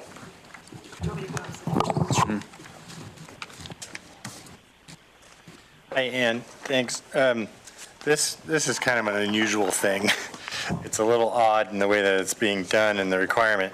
I would like a little bit more background on where this came from and what's the genesis of it and how this actually works to meet the EDA's requirement. The resolution is one piece of a number of administrative requirements that will allow eWeb to use its own labor force to construct the network. And it's atypical. The EDA is requiring extra paperwork because we're using our own labor force and not contracting it out. Their regulations show a preference for using contracted labor, and so it's just an additional administrative requirement. I think our our partnership with 3 agencies working together makes us extra complicated, and also utilizing existing infrastructure and running the fiber through that existing infrastructure is unusual, and so we have extra administrative requirements that the EDA is imposing on us. It's EWEB's infrastructure. Correct. The conduit, anyway, and then we'll be putting it in there. Forced account labor is a very odd term. I've never heard that before. Where does that come from? I don't know. It came from the EDA. Yeah, okay. So they basically want, they're trying to encourage contract labor, but in this case, because of the complexities of our system and the especially skills that eWeb employees have, we're using a provision that allows us to use the eWeb employees. Correct. And, okay. Will that save us money? Using eWeb's employees? Yeah. No, but there's no cost savings with contracting out the labor. Okay. It's a push, basically. Okay. Thanks. Okay, any other questions about this item? Are we ready to vote? Move to approve item C. Second. All in favor? 1, 2, 3, 4, 5, 6, 7. All right, it passes. None opposed. Thank you very much. Thank you. Thanks, Ann. All right, and I believe that is the last item on the city council meeting, so okay. There's the property disposition on the mill race. Sorry, that's. I'm what sorry, that's a- That's a urban renewal, right? Yep. There you go. So I was going to close the city council meeting and There you open the urban renewal agency. There we go. There we go. Okay. Waiting for the mayor. All right, city manager. Are we now in the right place? Yes, we are. Sorry about that. This is, and I'll just have a quick introduction, and then Michael will come on in and fill in into the gaps. This is just really a piece of property that the university has requested that we sell them as anticipation of the future expansion of the Knight campus. You know, with the $1 billion project going in, a recent unveiling, a huge investment in this community, lots of opportunity, particularly when we think about its relationship to downtown and the riverfront. And so I think from our perspective, this is a piece of property that really will leverage their redevelopment of that particular project in a really timely way. And so we'll be asking you to support it. And Michael, you can give a little bit more background if you would. Sure. Good evening, Mayor, councilors. I'm Michael Kennison, Acting Director of Community Development. And as John said, I'm here to talk with you tonight about the potential sale to the university of a piece of property that the agency currently owns as part of their Knight campus development. Let's start by referencing the map there on the first slide. The parcel in question is at the intersection of Millrace Drive and Riverfront Parkway. It's there outlined in purple. It's 1.66 acres. The small parcel north of Millrace Drive right there is part of this parcel, but it is not being considered as part of the sale. It has a piece of infrastructure on it, a sewage pressure control valve or something like that that we would maintain as part of our public works infrastructure.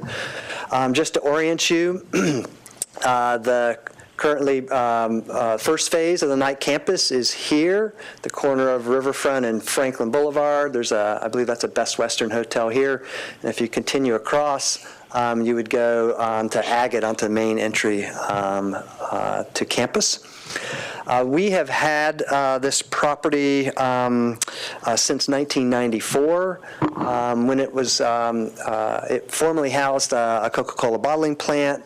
I think at the time when we acquired the property, it was just a grassed field.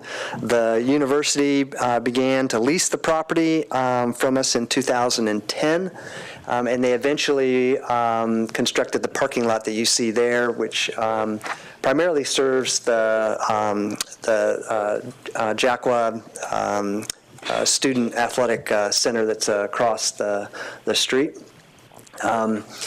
As part of the lease agreement, There was the potential for an eventual sale contemplated, so the terms of the lease agreement state that all the rents paid by the university would be credited to the purchase price should the university in the future be interested in pursuing purchase of the property. Let's see, go to the next slide. This slide just shows you a little bit of the context of the property, which is the star. The phase 1B and 1A is the current first phase of the Knight campus that everyone's probably familiar with by now and has seen some of the images that were in your packet. There are two buildings that are connected, and then the whole campus would be connected across Franklin Boulevard by a pedestrian bridge to the Lewis Integrative Science Building. This is just the first phase of the project. So the second phase would include property to the west, as well as the parcel that we're talking about this evening that is just to the north.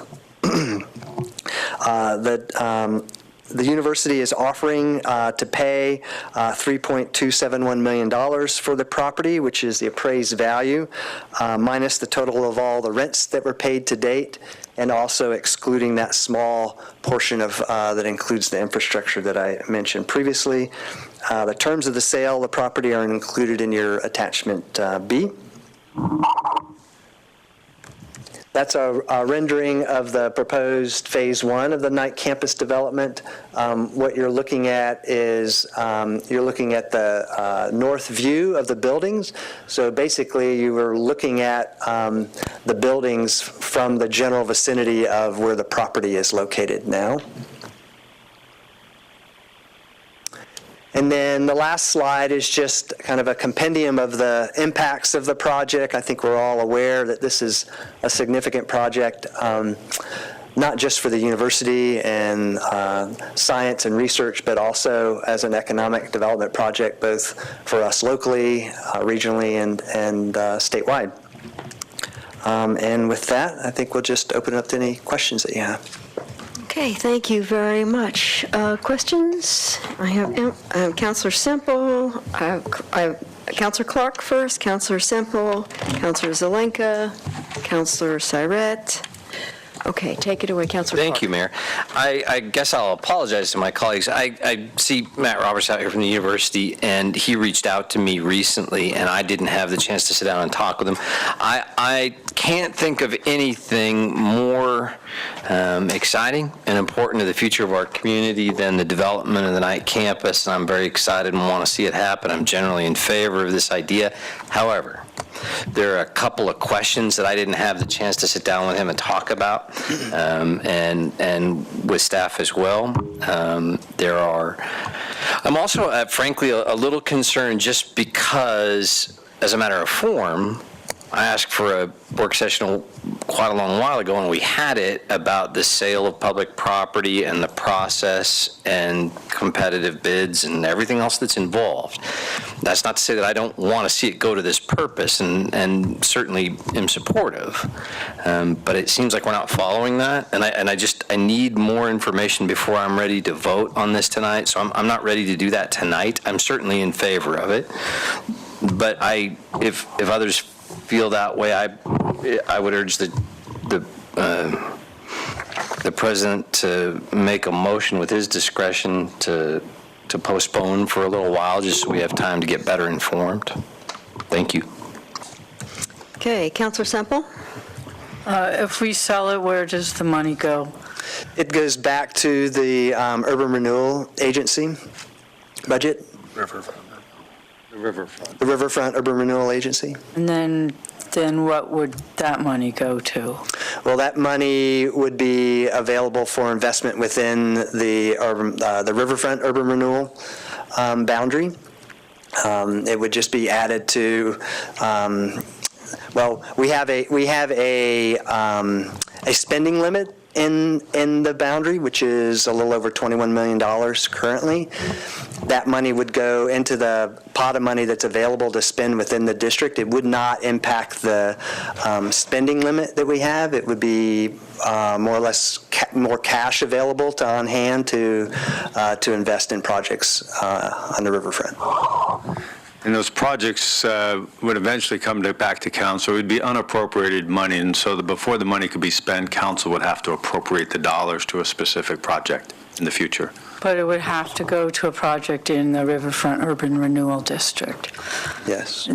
The whole city owns this land, and so I just have a problem with it.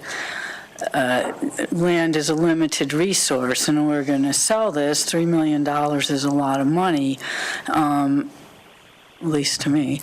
And I'm having a problem with all that money just for this one part, even though I do support this campus.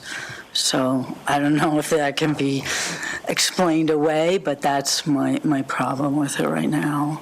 But I'm trying to, just to clarify, so are you concerned that the money or the receipts from the sale could not be spent outside of the urban renewal district? I think by law it has to be spent within the district, and you can talk to that, but you can't actually take those dollars outside of the district and spend those dollars. Unless you dissolve it. So it's like the urban renewal districts, their own little cities?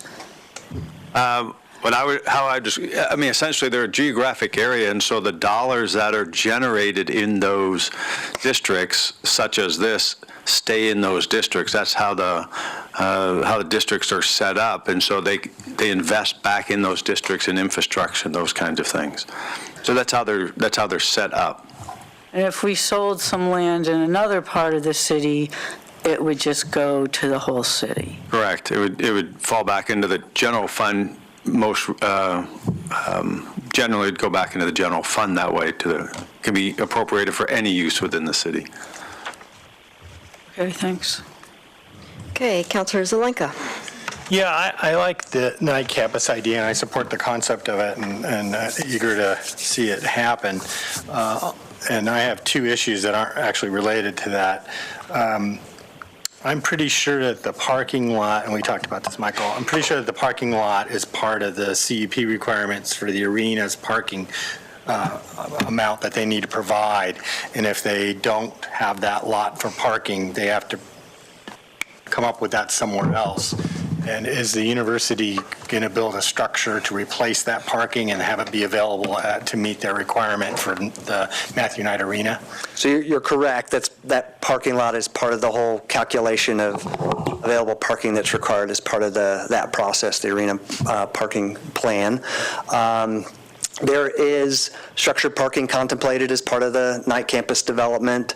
I know the U of O is well aware of those commitments they have and has some other plans for making up some of that parking for student athletes that need it as part of the parking there at the Ford Alumni Center.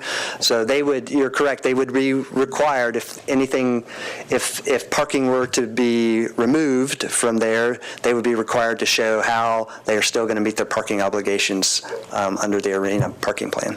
And the purpose of that land eventually is to build on it, not to keep it as parking.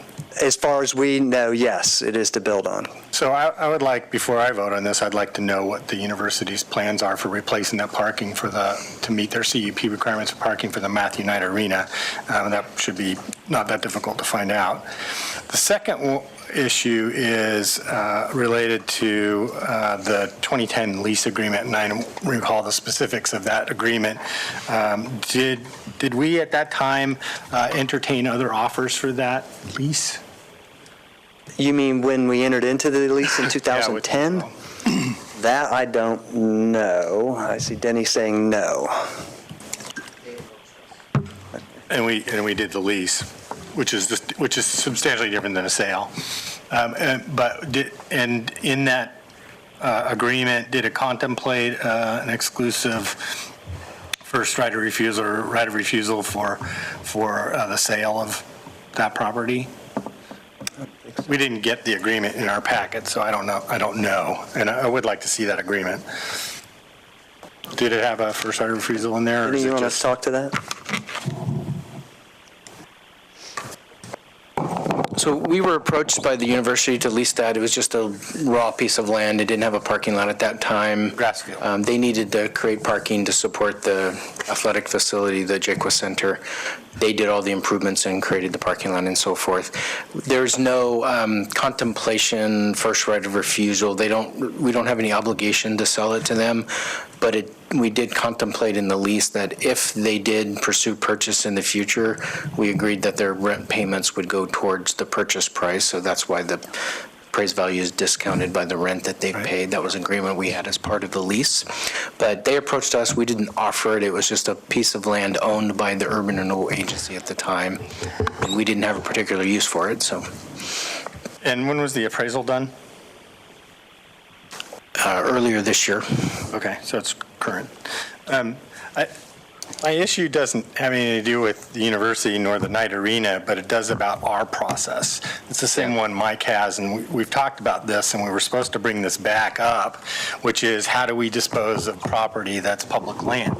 And whether or not someone can just approach us and say, I want to buy that land. We say, great, it's $500,000, and we just do a bilateral transaction. I don't think that's the way we're supposed to do our public business. I think we're supposed to say, we have this piece of land, it's available. If you want to put in an offer on it, we'll entertain all offers to anybody in the public and then make a decision about which one's the best one for the community and then move forward. In this case, we didn't do that. And we haven't done that on several things. And my understanding is we were going to come back with a process that said we were going to come up with that as a standard template for disposing of property and not do bilateral negotiations with an individual party, whether it be the University of Oregon, which is not a public agency, or a private party. And we didn't do that on the piece of property just up the street, which was the little piece of property on the corner where we actually entertained offers. And we got a couple. And then we picked the one that we thought was the best one. It wasn't necessarily, I don't recall if it was the most lucrative one, but it was the best one we thought had the most benefit for the community. And I'm wondering why we didn't do that in this case, and why it is that why this is coming to us as an action item as opposed to a work session item for action later. Yep. And so I don't understand the need to take the action now. Is there some kind of deadline that's looming in the short term? And what happened to our process? But I would say, of course, the current process allows several ways in which property can come to you. This is one of those, and so it's entirely appropriate. The second piece is the last two properties. You're right. The council had some conversation about how we would approach these things into the future. The last two properties, we put them out for anybody that wanted to make an offer. We brought those back to you for some decision to move forward. This property feels different. And the reason why it feels different is they've been leasing this property for numbers of years, using the property. It has a specific purpose that supports a specific project that has a high value to our community. So I thought it would be appropriate to bring this back as a sole sourced property. So it is different than what you've seen in the last two times. But I do think it's still appropriate to bring it based on its current use and its potential use. Yeah, I understand your rationale. I guess I don't think it's different enough to warrant going what I consider to be what should be our policy. I agree with you that this is something that we can do within the confines of the way that we operate in our rules, but I don't think it's the way we should do it. Okay, Councilor Syret. Thank you. So in addition to some of those concerns, I have a real issue with the sweetheart deal we gave them when they approached us, asked to use this property, and we said, yeah, and if you want to buy it in the future, we'll discount the amount of rent you paid on it. I'm assuming they charged people. I know they charged staff and employees to park. I'm assuming they charged people to park on this land. And I know the staff who's sitting here before us probably didn't negotiate this deal. But I don't think that serves the interest of the city to negotiate a deal like that where we just are giving away $500,000 because they happen to be the lease holder on the piece of property. So I really hope staff will seriously reconsider that kind of option in the future. I know we don't have lots of property sitting around that we're going to be disposing of in this way, but when I read that, it really made me question. It was a need they had. Yes, they paved it. Yes, they had to maintain it. I understand that's a cost, but I doubt it was a $500,000 or whatever, $477,000, whatever, $447,000 worth of pavement that they had to keep up for the last 7 years that they had it. So, just want to put that out there. Okay, Councilor Pryor. Thank you. Just a couple of questions to help clarify my understanding. Who is the current owner of the property? The Urban Renewal Agency. Okay, so the property is owned by the Urban Renewal Agency? Yes. And they lease it to the University of Oregon? Correct. So the sale of the property, logically, the proceeds would go back to the Urban Renewal Agency? Yes. Okay, just want to make sure I understood that. The Urban Renewal Agency, this gets to the question of what is the appropriate process for the disposition of land. Does the Urban Renewal Agency have a set of specific processes that are different from the City of Eugene's process for disposing of property, or has there ever been a formalization of the Urban Renewal District's process for disposing of property as opposed to the City of Eugene's process? There's never been a distinction made. We followed the same processes for. Okay, so there's never been a distinction, it's never been an issue, it's never been a conversation. Okay. Because, yeah, I mean, I agree we need to develop a system for how we dispose of property, and a system that passes the reasonable person's test for looking like it's transparent and fair and equitable and whatever. And I'm not saying that the city at this point, I take it back, that the Urban Renewal Agency at this point has done anything wrong. But I do think in the interests of transparency and good process that in the future we develop a system that we then abide by. So up to this point we've not done anything wrong, but what I'm hearing is, well, there's not really a formal process in place because we have a number of different options that we can use depending on the property. So we then just have to decide, will this process work in this instance? I'm hearing a couple of councilors say, I'm not comfortable with it. In this case, what I hear the city manager saying, yeah, they've already been leasing the property for a while. I don't think there's anybody else who would necessarily be interested, but I do not know that for sure. So in this case, yeah, I would be okay because of the circumstances, probably the same logic.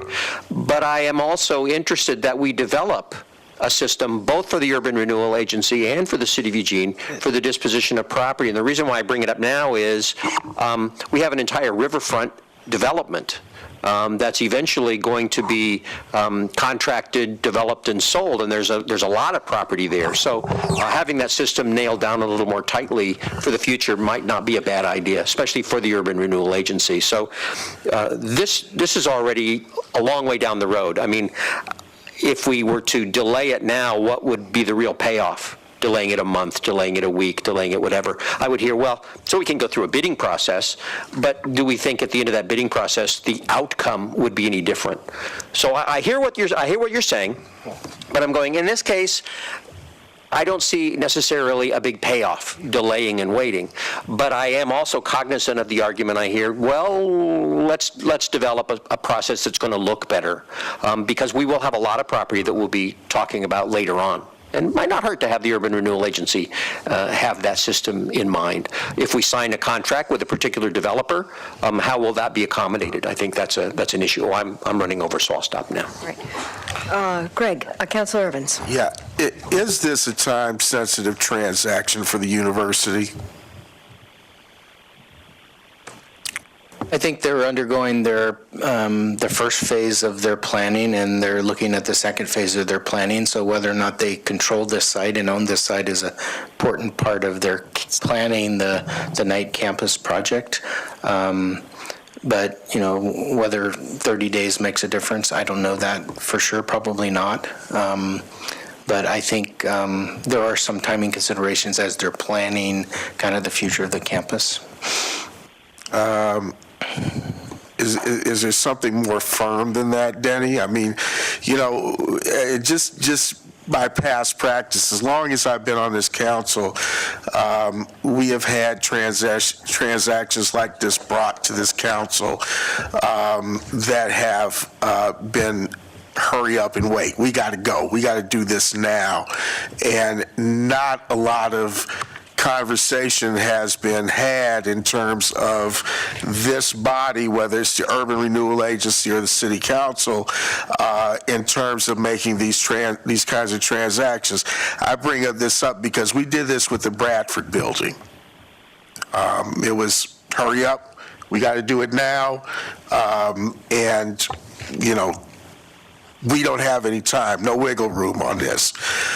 So I am having some thought to pause as well as the other councilors, because again, we have not established a clear, definitive process for the entire community, not just for the university, about disposal of properties within either the city portfolio or the urban renewal agencies, because we have two urban renewal agencies portfolios. So I'm not saying that this is the time that we need to establish that process, but maybe there is a point here where we do need to take a pause before we ultimately decide whether or not we're going to go through with this transaction. Okay, Councilor Ye.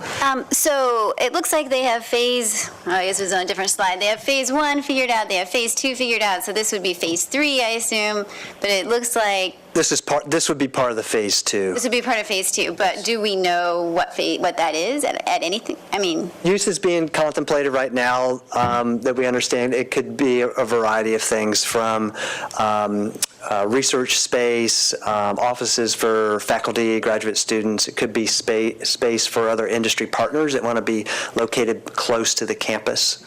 So in terms of specific uses for it, other than a suite of potential uses, we don't know. they could be renting it out to someone else. Any of those arrangements, I suppose, are possible, yeah.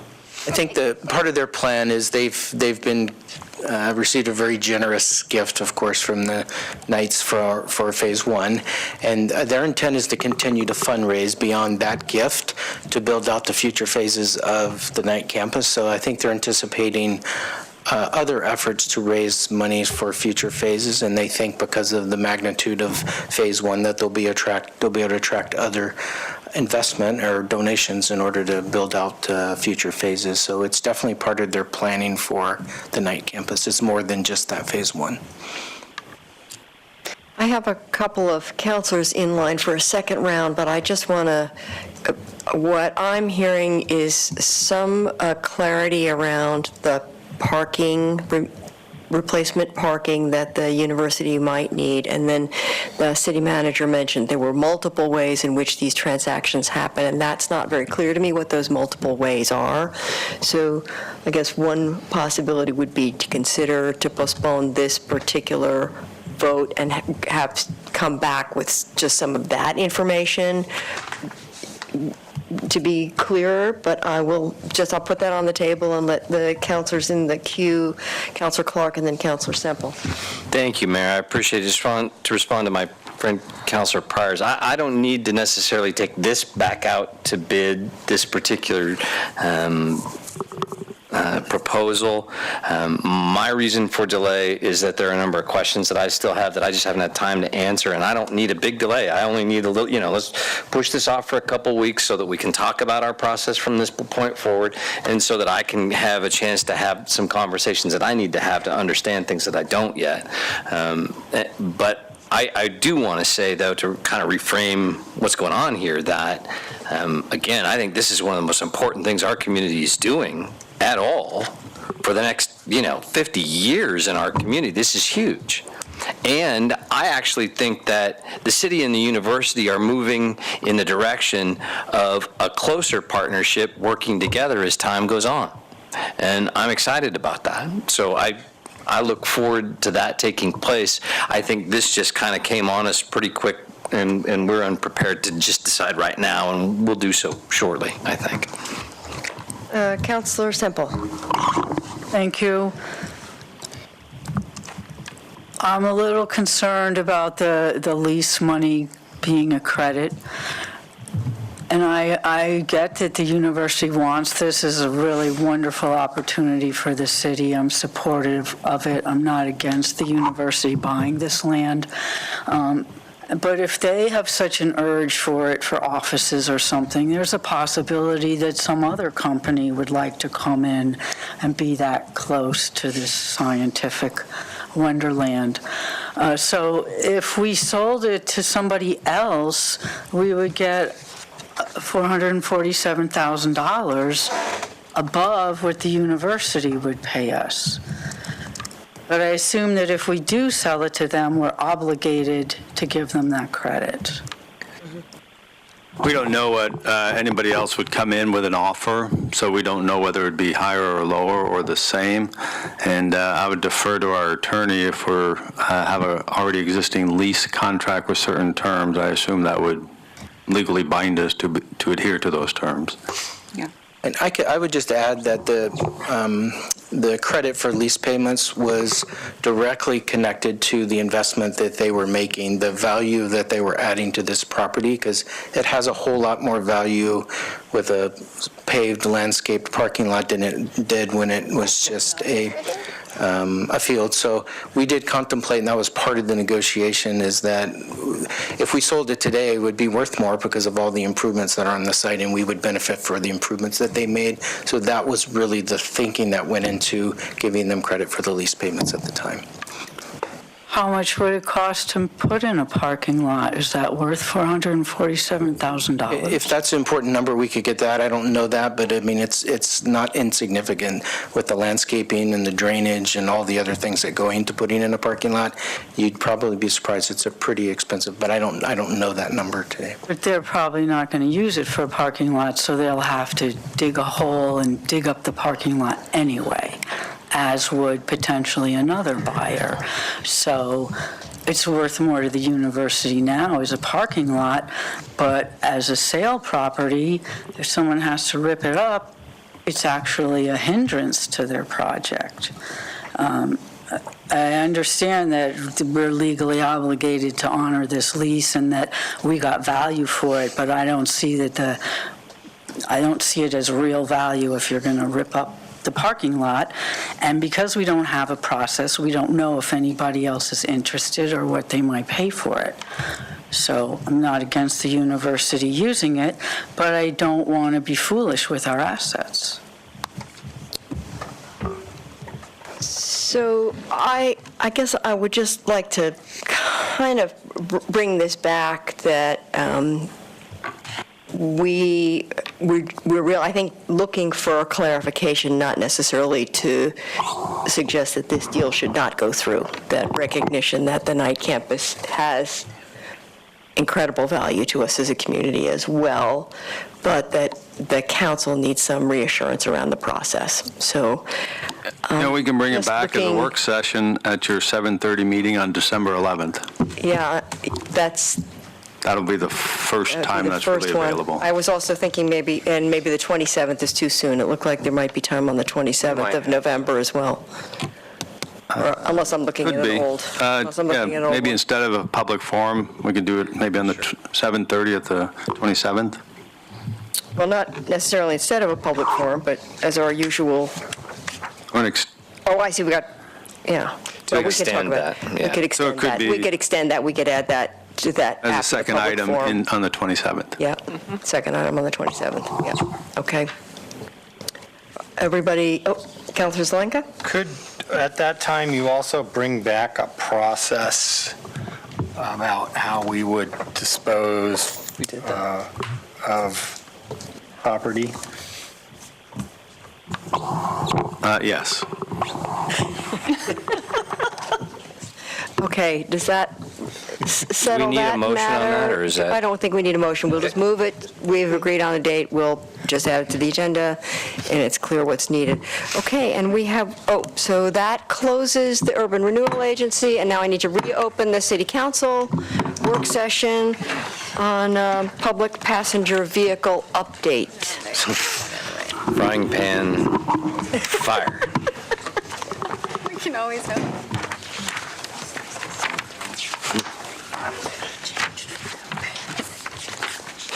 It's going to be a really long work session. No. Isn't this fun? Let's do this again tomorrow, shall we?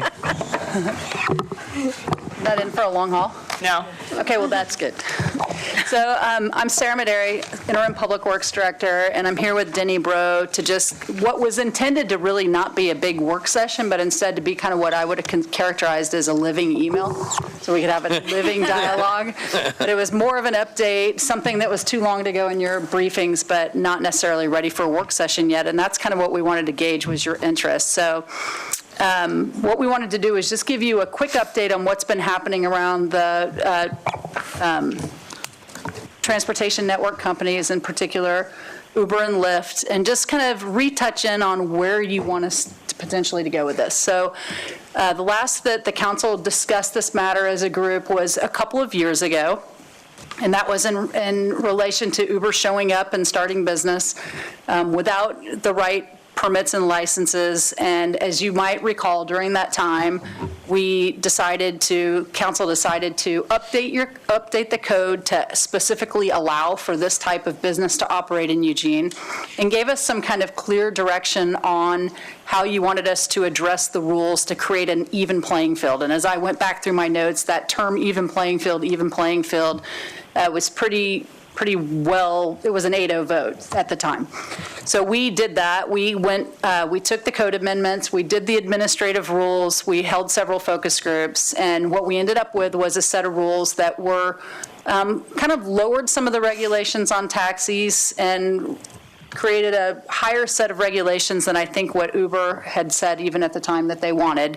And we've been progressing in that manner. So in that, we've had 2 years of time.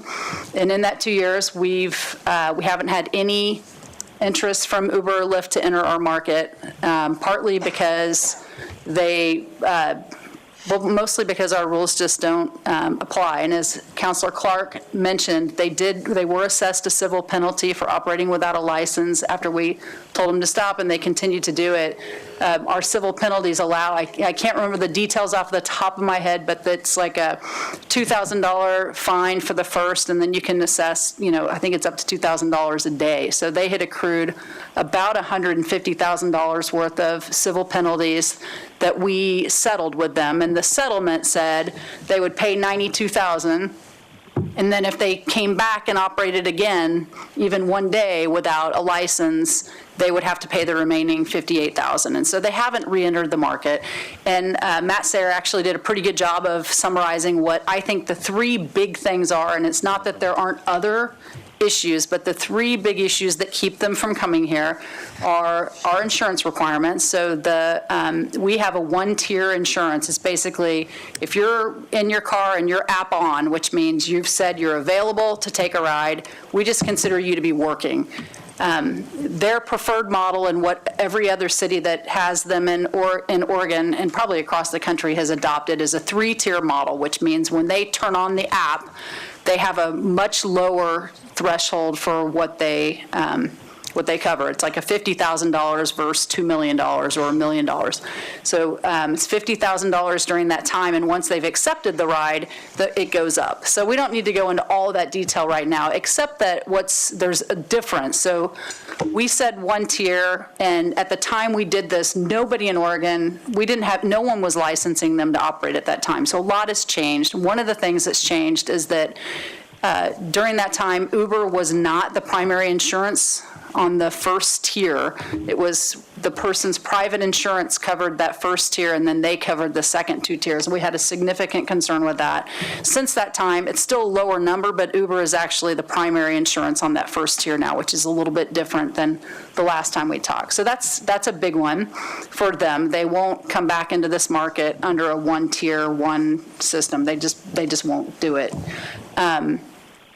The second one was the background checks. I think their number one concern with background checks being done by our police department is it's partly its speed, and the second piece is consistency. They just like to have a consistent model. And I'm using Uber as an example. There's other companies that are out there, but they tend to follow. They tend to follow Uber, and so it's just easier for me to just talk about that. And we've had the most conversations with them. So they use a company called Checker, which does a little bit of a different background check, but what we've heard from them is that both the Bend and I believe the Salem police chiefs kind of met with them, went through it, and were okay with what they did. So that's something we haven't gone down that road because we haven't had a conversation with you.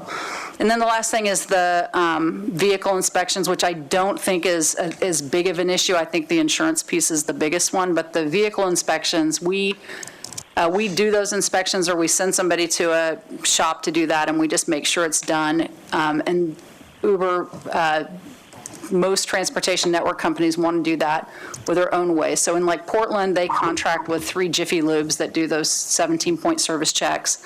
In Bend, they have a mechanic that the city has approved that they send people to. And I think Medford and Salem have said, we don't even care if the vehicles are safety checks, so it's not even in their rules. So those are kind of the 3 big ones. And we think that the way that this works right now is the code authorizes, and Catherine will know this better than me, but the code basically says, yep, there's this public passenger vehicle companies and drivers, and it kind of just is the authorizing code language that points to a set of administrative rules that covers most of what I just talked about. The insurance requirements, the background checks, all of that would be something that's in the admin rules, which we could just update without any council action. But the council has been so consistent in this. We just wanted to find out, it's like, how interested are you in us exploring this, seeing if there's a model that would work for Eugene, because it will take some time to do that.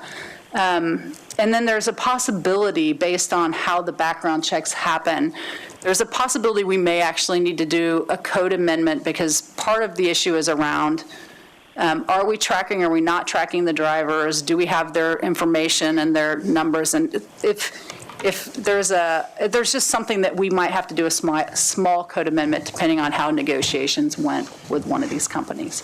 So that's, let me just double check.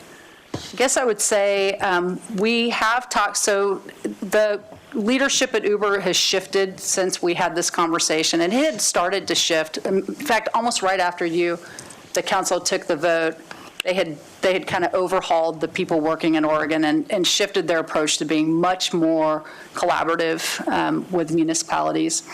So that relationship's been pretty positive. We've had some very open conversations. We know what their number one interest is consistency.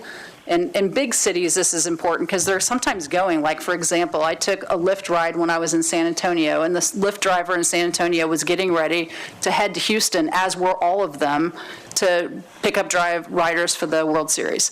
And so they can operate under the same requirements from city to city to city, and it just makes it easy for them for the drivers to operate, and it makes it easy for Uber to operate. Doesn't mean that we like it. I'm just telling you that's what they want. And then the last piece I need to mention is we also regulate for Springfield. And so if you're a taxi operator in Eugene and Springfield, we're administering the background checks, we're doing all the vehicle checks. Springfield's made it very clear that this is something that they want us to look at and that they would like to have in their community. And so I feel like I need to at least let you know that as we enter this conversation. So really, you don't have to take real direction tonight. We just kind of wanted to get a sense of, is this something you want more information, a follow-up work session, or do you want us to just kind of let things just keep going the way they are? Okay, thank you. I have Councilor Clark, Councilor Zelenka, Councilor Syrett, and Councilor Evans in the queues. Okay, wait a second. Let's go down the line. I can't write that fast. Just take us. Okay. Everybody. Yeah, just go down the line. Claire, Not like we have we'll just go down the line. We're just going to go down the line. All right, Okay. so thank you, Mayor. Thank you for that. I will say first that this issue is not small anymore. It's been raised to a community profile such that it's not an administrative thing anymore. It needs to go through a council vote. That's my opinion, okay? And head nods isn't going to do it. We've got into some trouble with that in the past and how our process works. So I recommend that either we're informing council or we take a vote with a specific motion, because I really think we don't want to get sideways with our process as we have in the past. Number 2, level playing field is certainly important. to me. Whatever rules or adjustments we might make to either administrative or to code should apply both to taxis and to ride sharing in the same fashion. I'm fine with the 3-tier insurance, that's fine, as long as that applies to taxis too. I'm incredibly concerned about background checks. 92 women were sexually assaulted by Uber drivers this summer in the United States. I think that the level of background check is a piece that we need to make sure we're right about. I don't necessarily need Uber drivers to comply with our rules because they're so special that they do it through our police department, but we need to have a minimum standard. We need fingerprints for one.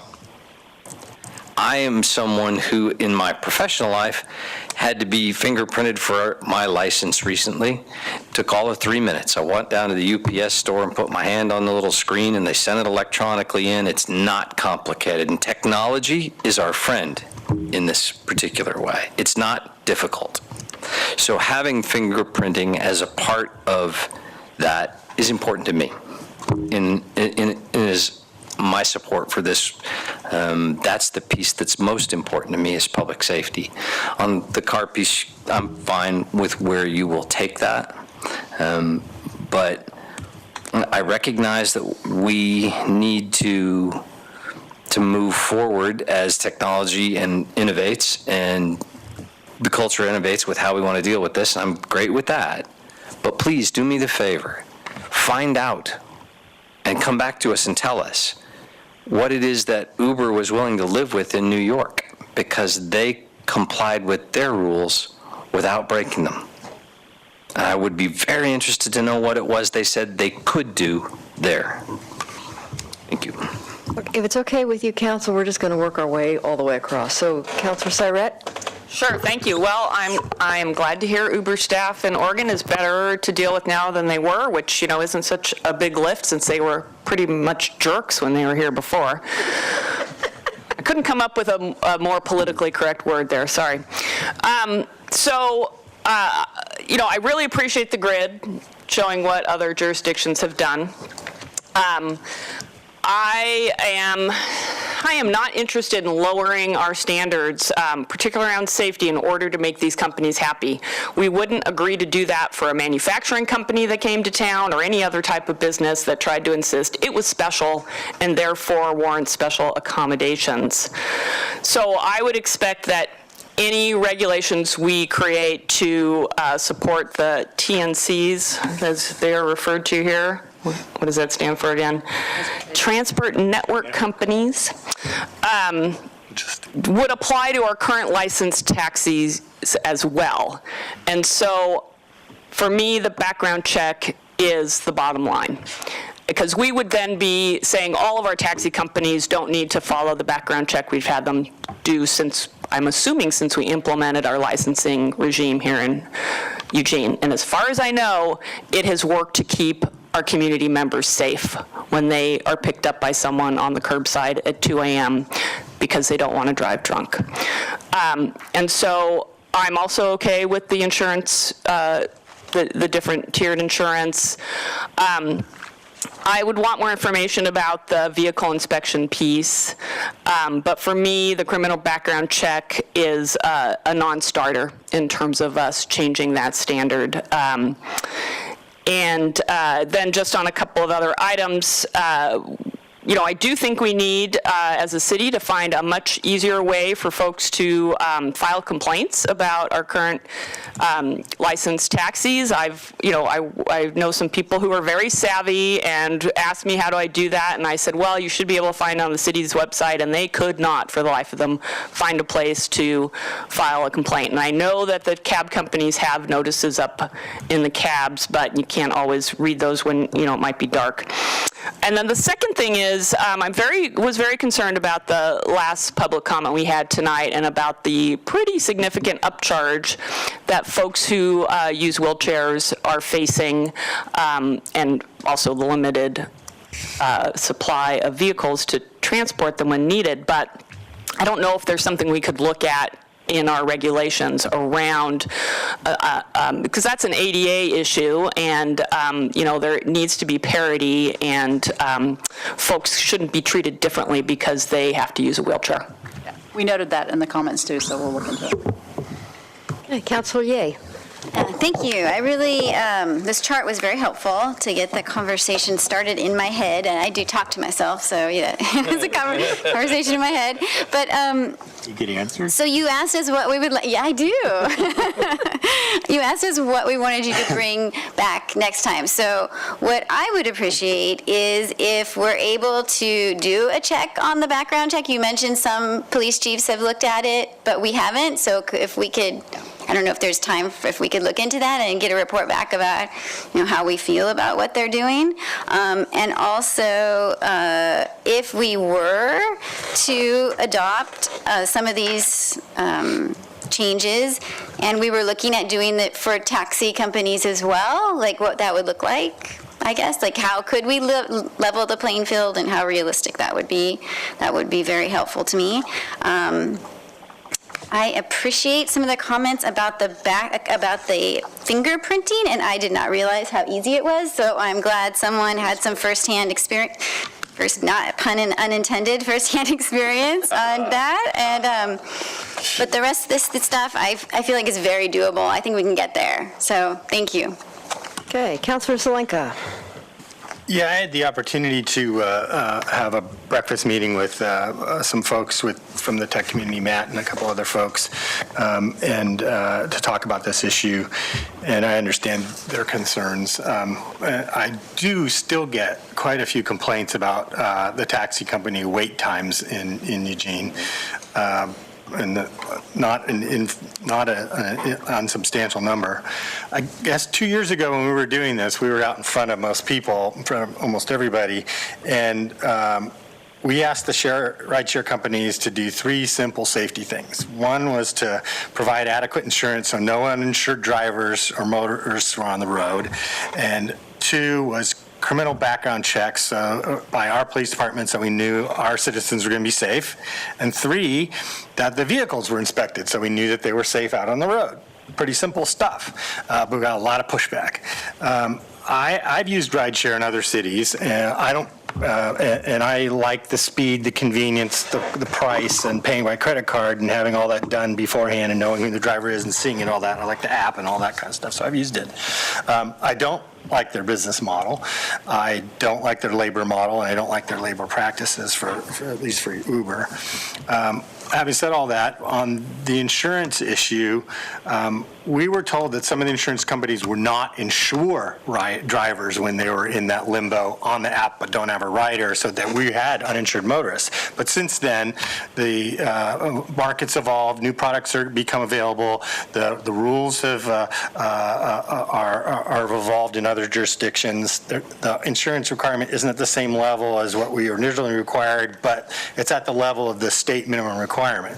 And so I can live with that, especially if it's applied to taxis as well. So on the criminal background checks, it was a standoff.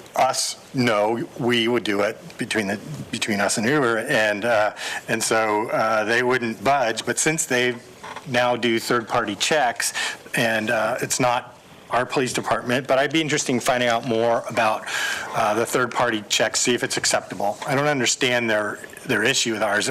Ours apparently can be done incredibly quickly, like usually within a day. So I'm not sure about the nonsense about it takes too long and it's inconsistent, blah, blah, blah, because I don't agree with that's true at all. I think that's smoke screen. And then, although I do appreciate the zero tolerance policy that a lot of the TNCs have. On vehicle expansions, I think that's very solvable with third-party certifications. The one thing I do have a concern about, which I'd like to get some more information brought back up, maybe some solutions, is the ADA and accessibility about how this happens. I've heard numerous comments like the person who testified today about this doesn't work for people in wheelchairs very well. So if we could bring all that information back and hear this again, I think we could move this forward if we're satisfied. Okay, Councilor Semple. Thank you. I'm interested in getting more information. I have some real concerns. One is about the lack of rides, that it takes so long and people are driving drunk more often.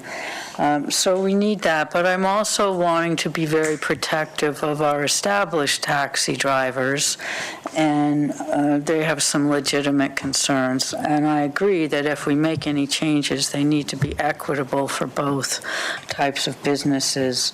But rumors go around that Uber and Lyft are making money by not having to pay for all this insurance and vehicle inspections and background checks, and that eventually they'll drive out the cabs and then they'll raise the prices and we won't be any better off.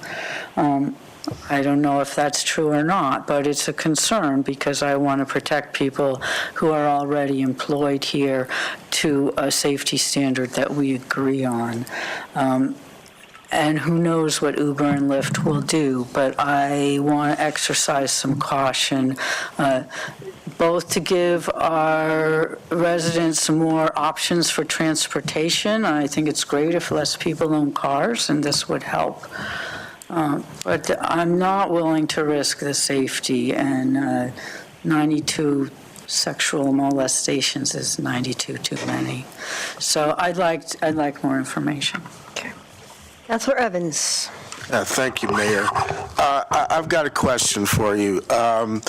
If I remember correctly, when we took that 8-0 vote, shortly after that, Uber was very excited to have conversations with all of the councilors as well as with staff about how we could move forward. And that kind of evaporated when they presented a bill in the legislature, last legislative session, that would have preempted local authority, which basically they took a left turn in terms of their strategy with dealing with this issue. In other words, jumping over us, getting a state law in place that would eliminate,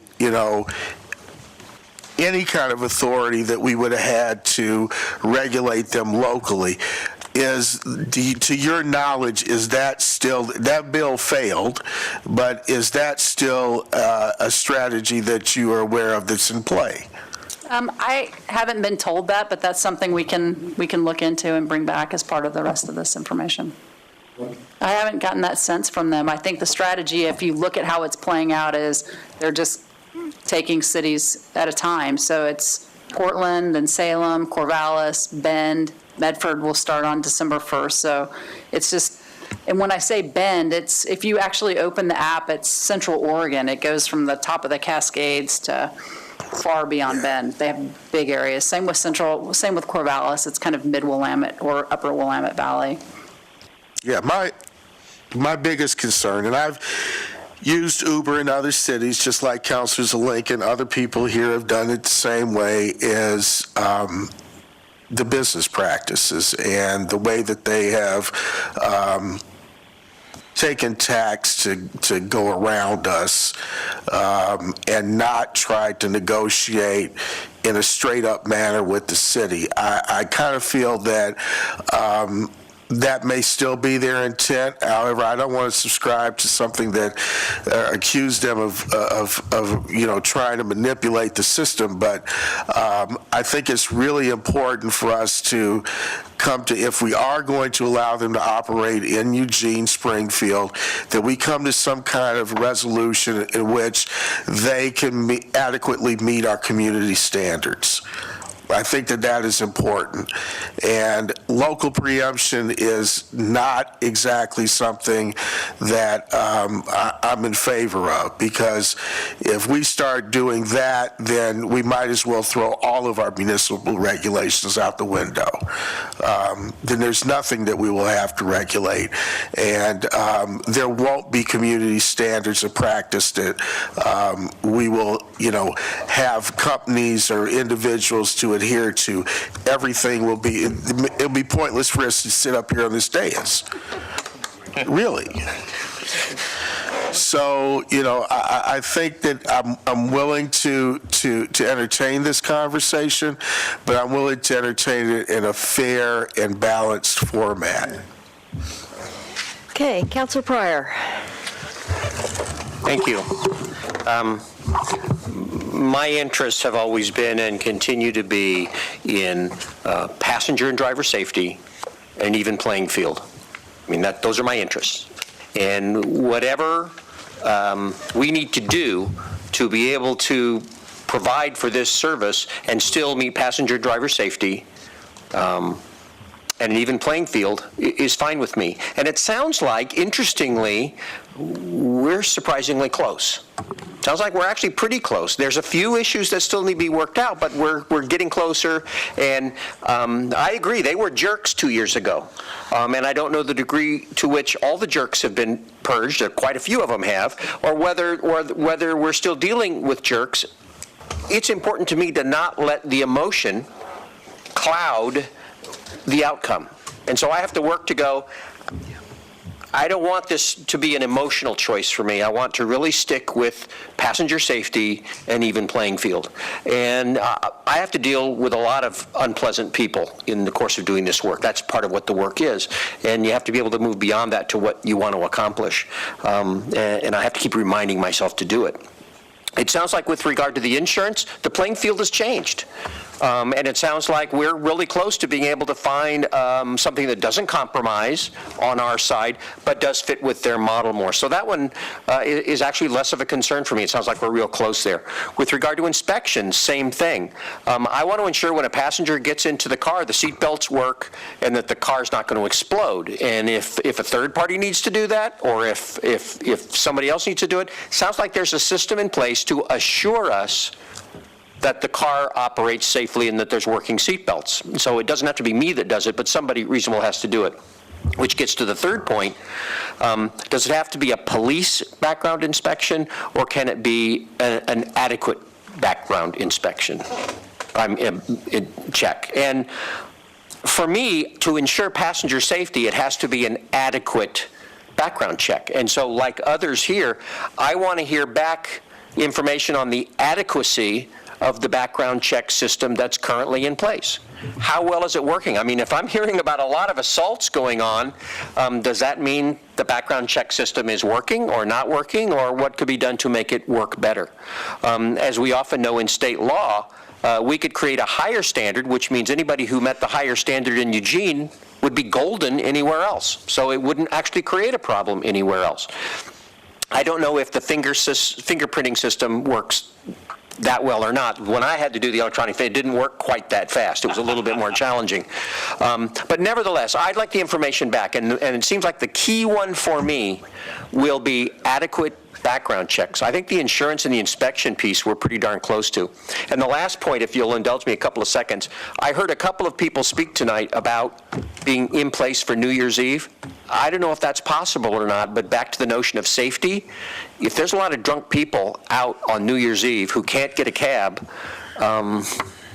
I don't know if we could meet that kind of a timeline or not, but it just stuck in my head. Yeah, New Year's Eve might be a nice time to be able to provide rides to people, whether it was Uber or somebody else who could do it. Without fireworks. Without fireworks. Even if it's just an admin rule, we'd have to post it for 30 days, pretty sure, for comment. It would be tight if it's just an admin rule, and we were going to need to evaluate whether it will need to be a small code amendment. If it needs to be a code amendment, January 1 is just not going to be possible. And I think the admin rule is close to not possible, but we can get you that information. We can put capes on if you want. December 11th, last meeting. All right.